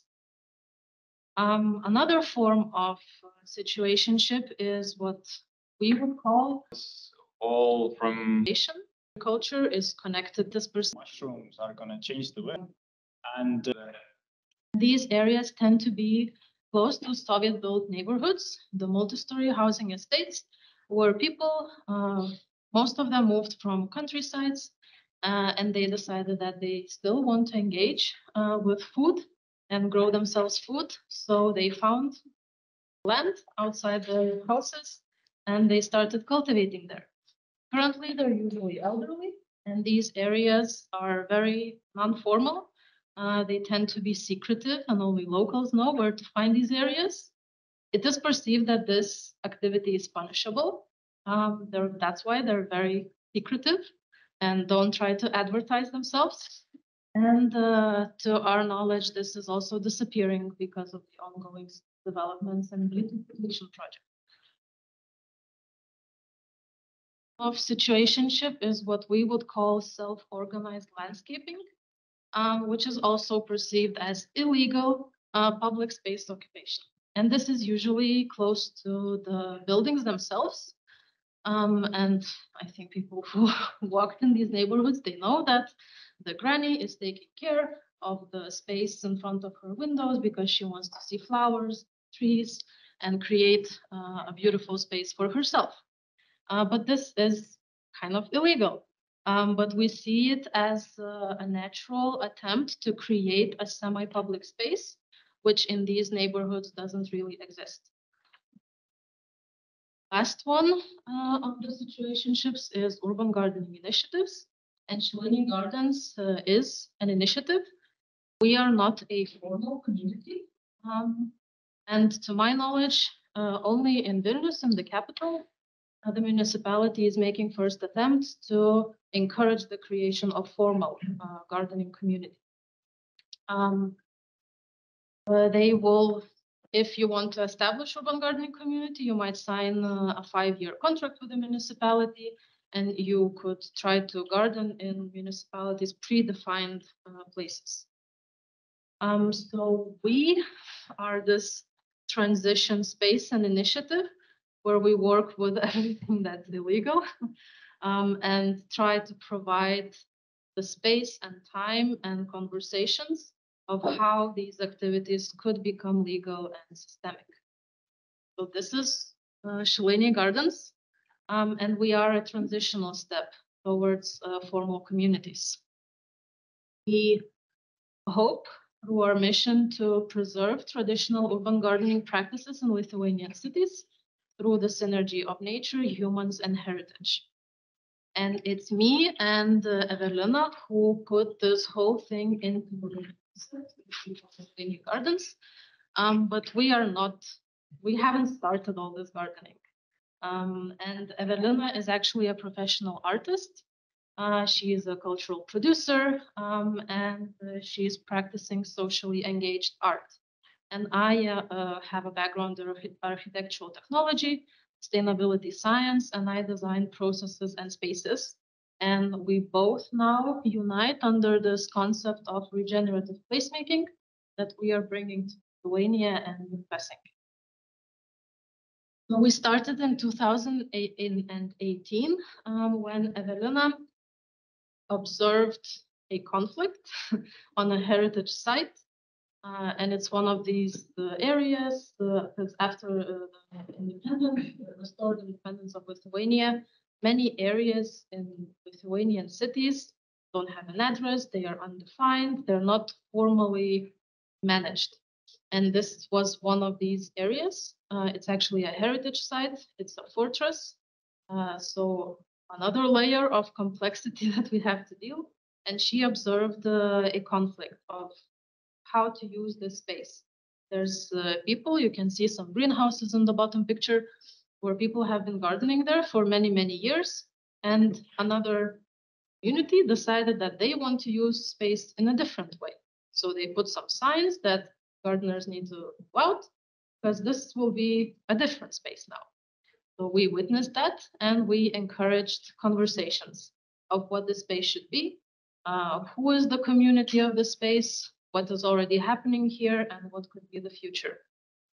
And in 2019, here you can see some of the gardeners who were willing to expose themselves and discuss this. We managed to get a meeting and agreement after many conversations to incorporate urban gardening concept into this specific heritage site. We had to do a lot of work by removing some greenhouses, cleaning up. We also engaged in some community gatherings, and Paulus was part of one of the projects about beekeeping. And we also established a clearly public space with the raised beds and with information board that this is a garden, this activity is happening here, and this is the space to talk about it. Yeah, and we have been operating since then. In the first year, it was total experiment just to see if no one will burn it, steal it, destroy it, because that was the image that this is a conflict zone. And nothing like that happened. So in 2020, we started educational raised bed program where we asked for new people to sign up, take one of the 1 square meter beds and practice gardening in the city. We also did quite a few creative initiatives to deal with the waste on the site because throughout many years, it has become a dump place for all kinds of things. And there was no resources to take it away to waste collection places. So we invited artists to do something from this material and engage in circularity and cleaning up. And we started doing some biodiversity educational events to get to know the place, not only from human perspective. In 2021, first of our urban raised bed people who participated, they actually moved into the non-official community and started gardening in the traditional way.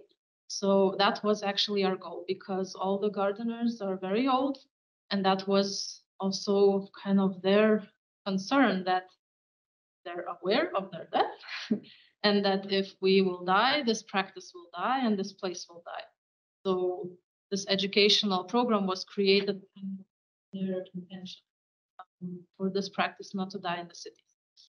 And we encouraged just a few experiments of guerrilla gardening and bringing raised beds closer to the buildings as well. Yeah, more events, and the space attracts different kind of people, different kind of creative people who practice all kinds of things. So here in 2 pictures, you can see Sandra, who is facilitating nature experiences and embodied feeling of nature and the surroundings. We also try to engage with schools, especially local schools, and encourage to care for their own spaces, but also inviting them to contribute to cleanup and to familiarize themselves with gardening. Yes, more children. And because we started in 2019 and then 2020 came and the pandemic started and our whole concept of communal meals and gatherings fell apart. But now we're trying to bring that back.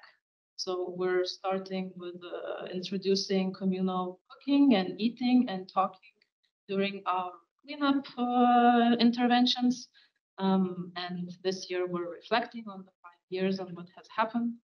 What's the future for this initiative? So to achieve that mission that we have to preserve this tradition, we are ensuring that the 100-year-old practice of urban gardening place continues. We are creating conditions for intergenerational transfer and development of gardening skills. And we are initiating many experimental learning experiences related to food, biodiversity, and development of social and life skills. So we have been running for 5 years. We've done 4 cycles of educational raised program. We encouraged 3 experiments outside of the fortress. And through all of this, we ensure that around 100 people can continue to practice urban gardening, and around 100 people have experience as new practice. So possibilities for change. This perception of illegality is very unuseful. We are trying in all kinds of creative ways to deal with that. But in the public sphere, and if there's an article about it, there's always talk about occupation of public land. And we aim to change that perspective, that non-formal cultivation and self-organized landscaping is something that could happen. And the renovation wave that's coming to Lithuanian cities, and especially Kaunas, the renovation of these housing estates has been stagnating, and municipality wants to encourage it. And we want to raise the questions of, will another top-down ideology be imposed on the landscaping, same as it was done with the physical and living environment? Will the agency be taken away from people again?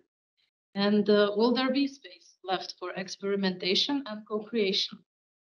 And will there be recognition and appreciation for the work that has already been done? So just special thank you to the Kaunas Fortress Park, who has engaged with us and allowed us to experiment. These are the contacts. You will get the slides. And I want to finish by saying that grow a garden, even if it's illegal. Thank you.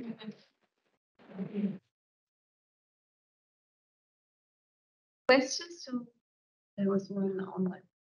This time we actually have online questions coming in, and the question is, how do you protect the garden from thief? I guess outside external invaders that can interfere with gardening. I think our way of protecting it is making it active and making it feel as a community. Because when we started, that's when it was, all the concerns were about burning greenhouses, invading the space, and not understanding whose the space is. So just by facilitating this acknowledgement that this is a gardening community, that this here, agreeing on what kind of terms it's happening in non-legally binding ways, we have established that this is a gardening place. So that is not contested now, but we can't protect it. Like, there's no surveillance. This doesn't have a fence. It's accessible 24/7. So just by strengthening community, helping people see each other, know who's the gardener and who's just the visitor and invader, like that helps. And Sandra has been part of our raised bed program, and she has been communicating online a bit also about how gardeners themselves handle some invaders, what happens and how they teach them that maybe you shouldn't steal, but this is a public space and these are public raised beds where you can come and learn about urban gardening. So just engaging with people and not instantly punishing one.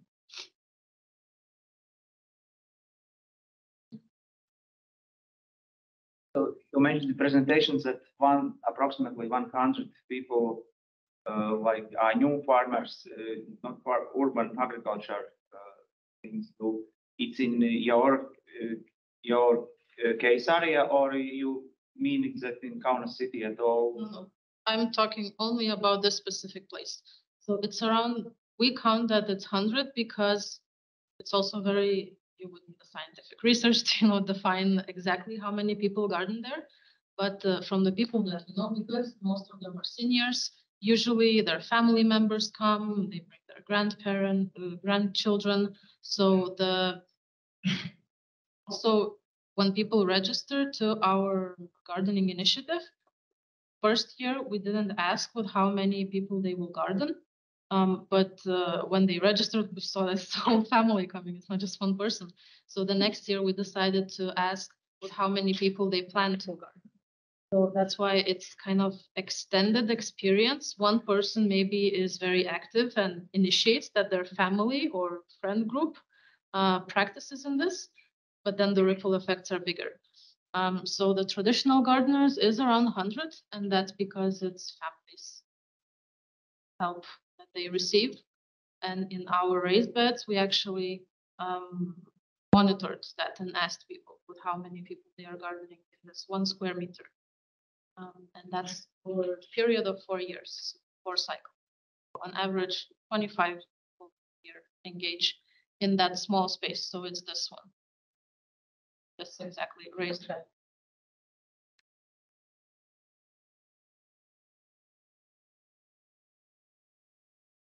A question about the other Lithuanian cities, smaller cities. Any information do they have? They evidently have the same type of setting, same type of areas. I'm trying to research that on my own, and we're engaged. But these places, especially if we go back to these 3 types, the non-formal cultivation does exist in basically all Lithuanian cities, where social housing estates, the Soviet Union built these and urbanized Lithuania. They made people move from countryside, and a lot of these people, when they moved to apartment, they started gardening in the places around that. Most of Lithuanian cities have that. I know I'm engaged in 3 cities, and I know they definitely have them, but they are very secretive. They're usually in a place, or like they did the landscaping, so they're not seen from the street. So you have to engage in the local community to find them. But we know at least the 5 places where this is happening. And this is why we try to position ourselves as this transitional facilitational initiative where we could engage with these people instead of just instantly punishing and telling them to move away. So this practice is happening. And next to the housing blocks, like the landscaping thing, it's very popular. And with the upcoming massive renovations, my grandma lives in one of these. Her house was renovated and the whole her 50-year work has been launched.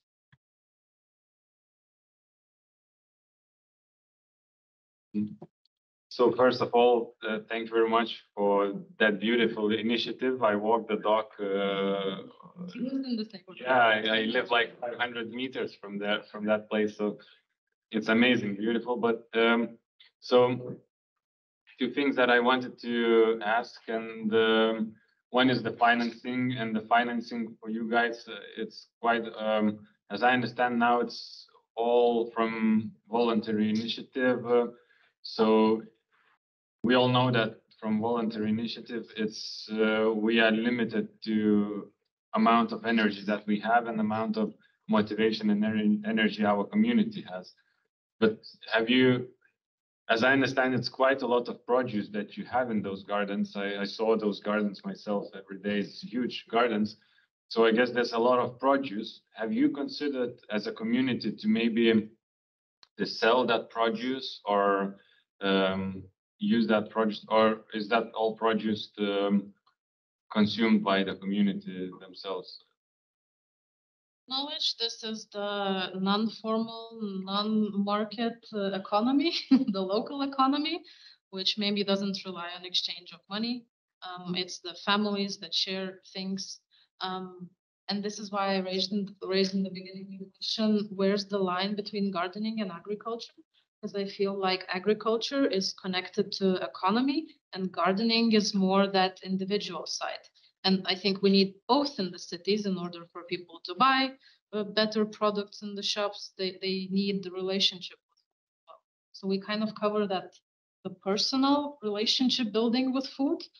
And where's that line? Because that's why we're here, because the urban agriculture field in Lithuania is not that developed. And we are constantly being approached with that concept of, can you make economy go? Can you sell these? But we're in this specific location, I don't think that's possible because it's a heritage site. you can't control it, it's in the city. It's all these different issues that researchers are researching, like can you grow healthy food and how do you run cooperatives? And additional, the social angle is that it's a non-formal community, and there's still no formal community association or so there's no way to do that currently, but we believe that maybe in other places, when the initiative and conversation starts from that is our community's intention to earn money from this, that maybe that would develop in a different kind of initiative and it would get formalized differently, not in a community or association, but maybe a business. But yeah, not in this site. Thank you so much. We have to move on. And I would invite Tim to come and talk to us about mushrooms.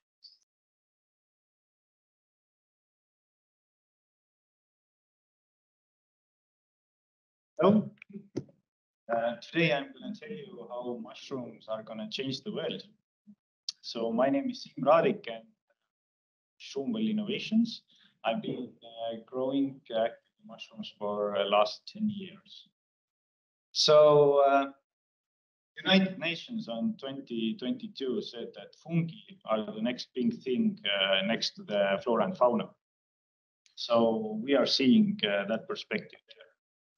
So there are approximately 4 million species of fungi in the world, and only 4% of them are discovered.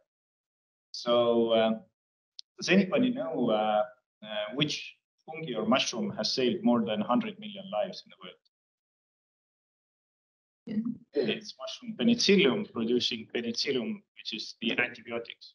So what we are looking for is to find and discover similar effects of mushrooms. I'm going to tell you founder story. So it was 1994 when one of the initial founders' grandmother was in Tartu University's oncology clinic. She was diagnosed stomach cancer, and doctor said there's nothing they can do, and there's only 3 months to live. So the family took out 100-year-old recipe of chaga elixir and drank it to the grandmother. And the grandmother walked out of the hospital 3 months later without having any traces of cancer in her body and lived another 10 years. So the founder was a boy then, but let's fast forward 20 years. The company was created to understand what happened at that day. And let's fast forward 10 years again, and we have now a company that has 3 main areas that we are focusing on. So one of the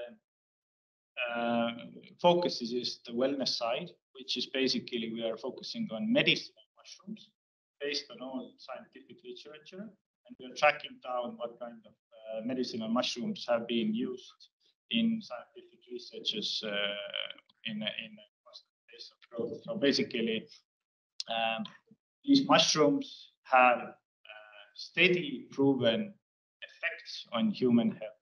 And if we're looking at the human genome back 100 million years, then of course, human genome is more similar to mushrooms than to plants, which is logical when having better mushrooms than plants. The other point is that we are all here today to talk about and mushrooms. So I'm going to show you visuals about what we are doing on that end.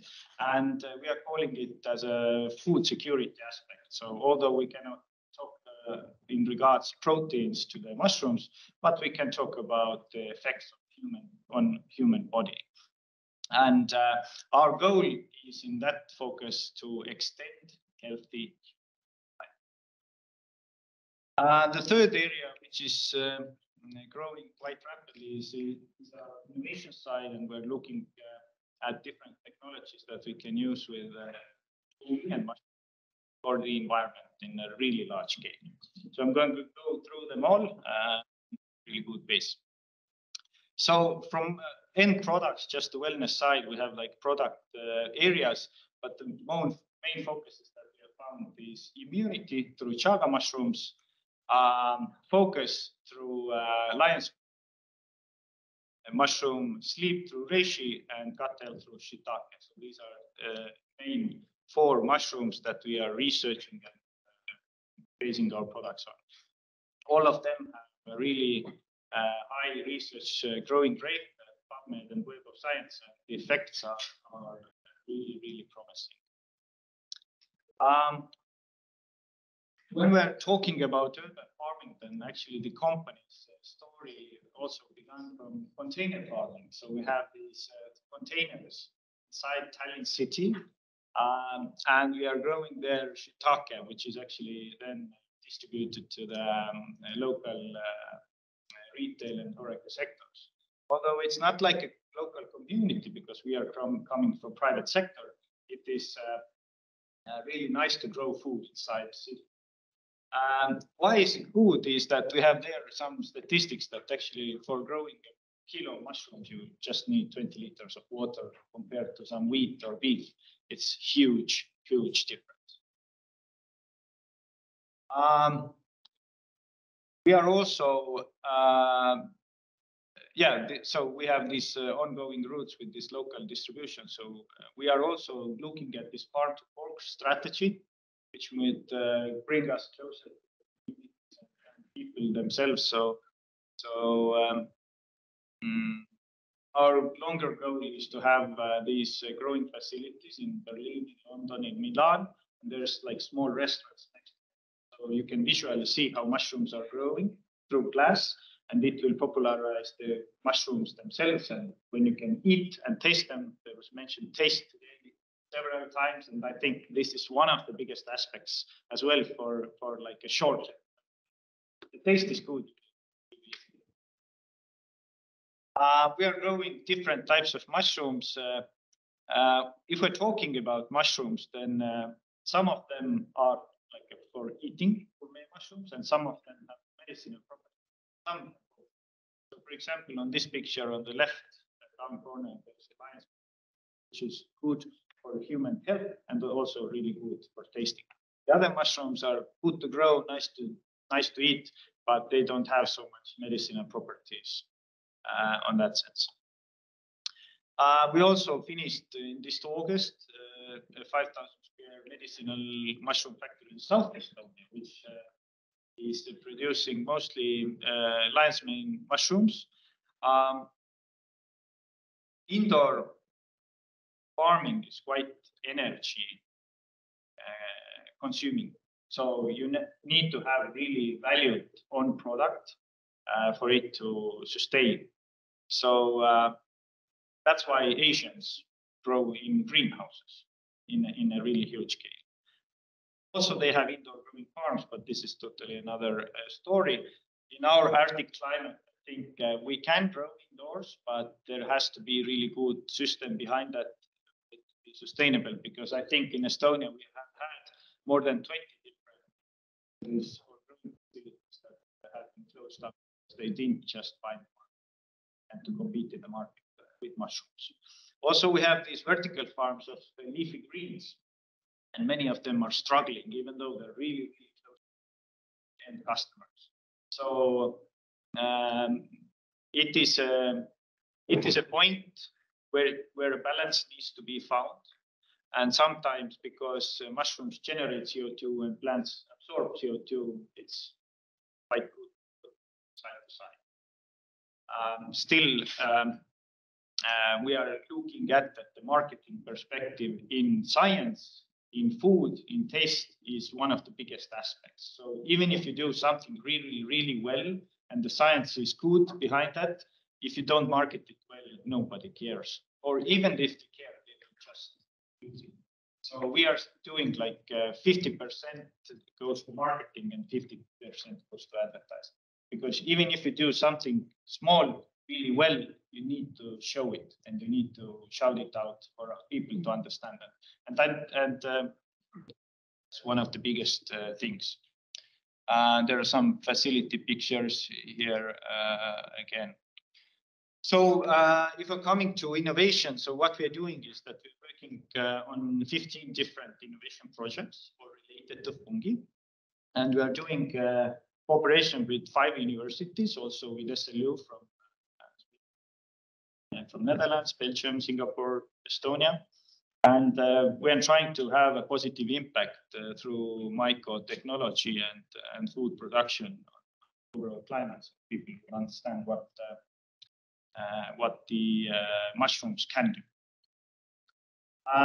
So we are also demonstrating, like I mentioned, the marketing perspective is really, really important. So we are inviting all these partners all over from China to Africa to, we have Günther Bauli there advising us. We have Oman Princess on the right there. There is a fantastic fungi out there on the left. So we're trying to, gather all this knowledge and market it through their experience back to the world, so people understand that fungi are here to stay, and there's something we can do about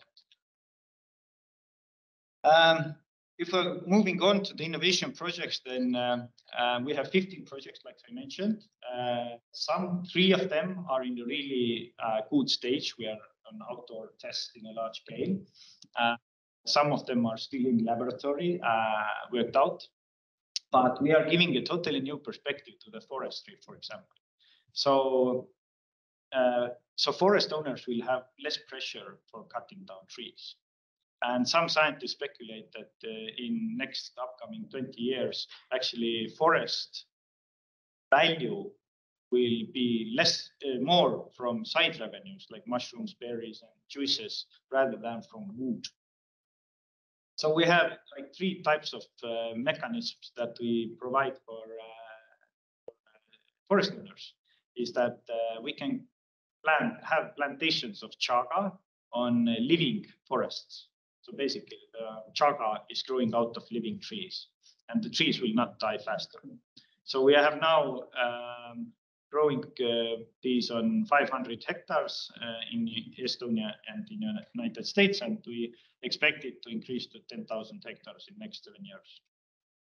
So we have, even if the forest owner cut down the trees, they can still grow on mushrooms on these stumps. So these are we doing already on 200 hectares. And one of the ambitious projects that we have, and with several universities very, very eager to help us, and that is chanterelle tree. So which means that we are inoculating tree seedlings with the chanterelles, boletos, different types of mushrooms. And what it does is that this is mycorrhizal fungi, and it wants to grow with the tree. You cannot grow it inside. Chaga you cannot grow it inside, but all these, so mycorrhizal fungi are going to be planted. Actually, we already started planting this year, but next year we're going to do 20,000 more trees.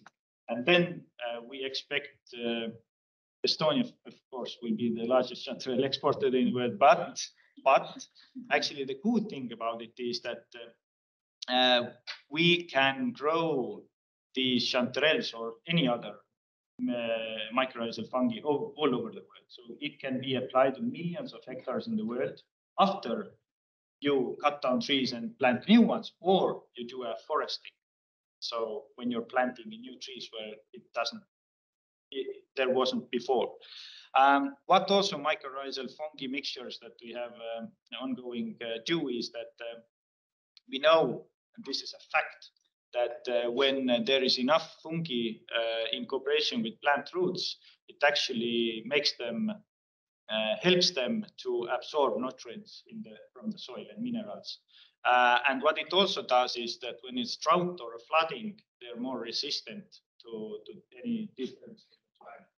This is a really huge thing, and all of these projects have interest groups behind them. But of course, we are always looking for new test fields, new project partners, new investors on all of those. We have one project starting hopefully in Uganda that we are trying to. They're planting bamboo trees on, I think, millions of hectares. But the problem is that we know that there was a planting effort 45 years in China. they planted like hundreds of millions of trees, and actually only 15% were growing. And they, by also watering them with the groundwater, they depleted the groundwater in these community areas. Now, people are not having enough water. Total fail, but they didn't use any fungi and bacteria with the mushrooms, and there wasn't enough soil. So we hope to change that with an example in Uganda, and because then the bamboo and mangrove trees will have fungi on the root tips when they're planting them. What it does is that even Günther Pauli confirmed, although he is not a scientist, is that actually the CO2 can be sequestered into the ground through the mycelium network, even much more than the tree mass themselves. So this is really important topic. We have ongoing mycomet project, which actually is a mixture of different fungi. Basically, we take a sawdust or any inoculated with mushrooms. Then when you place this on top of the ground, you can recover ground or start growing mushrooms or plants where it was not possible before, for example, or in some desert areas. Mycomet also helps us to clean up oil spills or to cover some areas that are not being used. So, for example, in Estonia, we have 10,000 hectares of used peat lands. Estonia is world's 4th biggest peat exporter, which is, we are very small. And there is a lot of methane and CO2. We'll cover it with mycomet, then plant trees, and then it's going to be awesome. So to sum it up, mushrooms are awesome. We have science to back it up, and we have like three focus areas that we are actively. Like in introduction, we believe that there is a mushroom for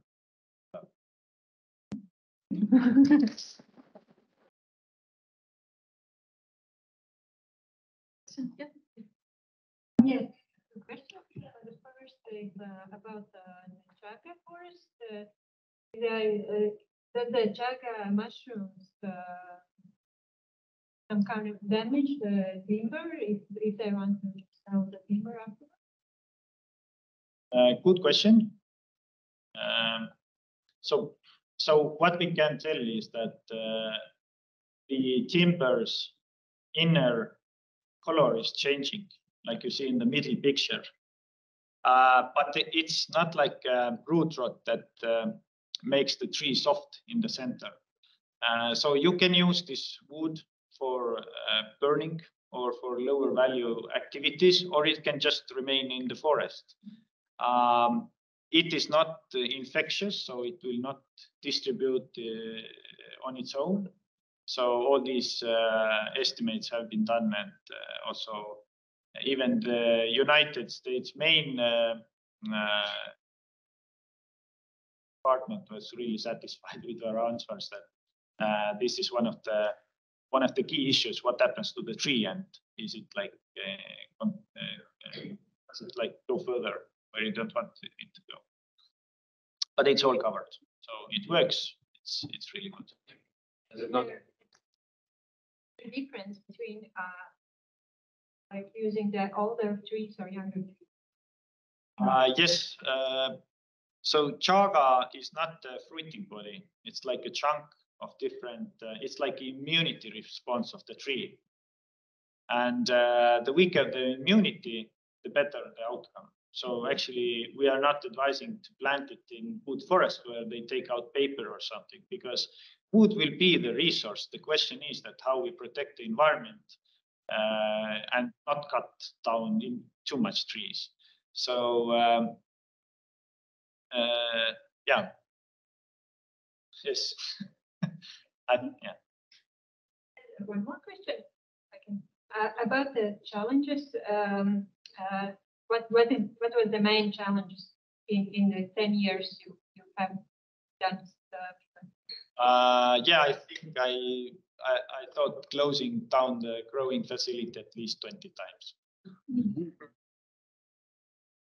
Something broke. Something broke or something. Yeah, it's really costly activity. So when you finally break even, then it's something extraordinary, but you're in a really weak position at that time. So go big or go home. It's something like that. And you need to have like a long-term strategy and cost down. So you need to get cost down somehow. Short question about what are the products available for consumers in Estonia from the ones you mentioned, the shiitake mushrooms, and what else is already on the market? So at the moment we are selling shiitake and lion's mane on retail and Horeca, and also we are using these mushrooms in our own products. But we're talking about because we are from private sector, and what is also important that I need to finance these innovation activities somehow. We are trying to put as much as possible into bottles, which will have a huge value add-on effect rather than just sell fresh produce, which is also good, but it's this is not where you get cheese on your sandwich. Just one question from here. It was related to the lady's question about the chaga tree. So if it changes the color and the consistency of the inner part, does it not shorten the life of the tree? There will be probably some years left shortened, but actually current scientific work does not confirm that. So it is not seeable at the moment. Yeah, it's interesting for us as well. Yeah, I guess there's one question from. I'm just speaking for the person online who is asking, what about cultivating Lactarius delictis? It's a species. Yeah. So it's we are actually working on that. It's also mycorrhizal fungi like chanterelle. We have the culture and we are testing, and also boletus. So really good mushrooms, and I think we're going to have a trees with them as well in some future. Yeah, I just wanted to comment that probably the chaga at the value out of the tree quite a lot also. If you compare just the birch tree and how much the forest owner can have the value. Yeah, like 100 times more. Yeah, and of course for the biodiversity, and we have. I just wish to welcome you also to Finland. We have this huge forestry sector and terrible problems happening. Yeah, we're stepping there or steps, but yeah, I think even though there might be like competition on this fungi sector, I think overall the rising tide rises all ships. So I think if the sector approves the fungi benefits, I think the world's going to be better off. Yes. About the chaga and its host species, have you tested? Are they can you use whatever tree species as a host? And if yes, are there big differences in terms of species, in terms of age? So how big the trunk should be that you successfully inoculate and produced chaga? So when we're looking back, like more than when we're looking back really far, then what we can see is that chaga growing on birch trees has been really well documented in some sense. But also other tests on other trees are ongoing. But the problem is that we are not sure if the components that we're looking for are as active as we are looking for. And the other point is that regarding how to grow them, we are, with our own forest clients, we are building this intellectual capacity to understand how you can grow them the best.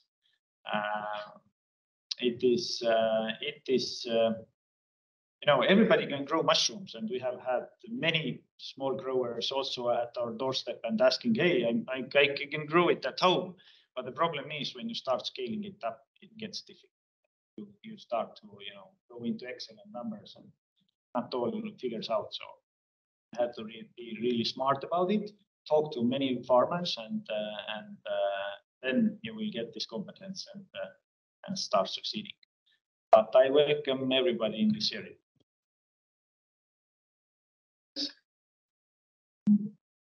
I think you have to go to Lithuania. That's not we have no big uprising for forest and cutting.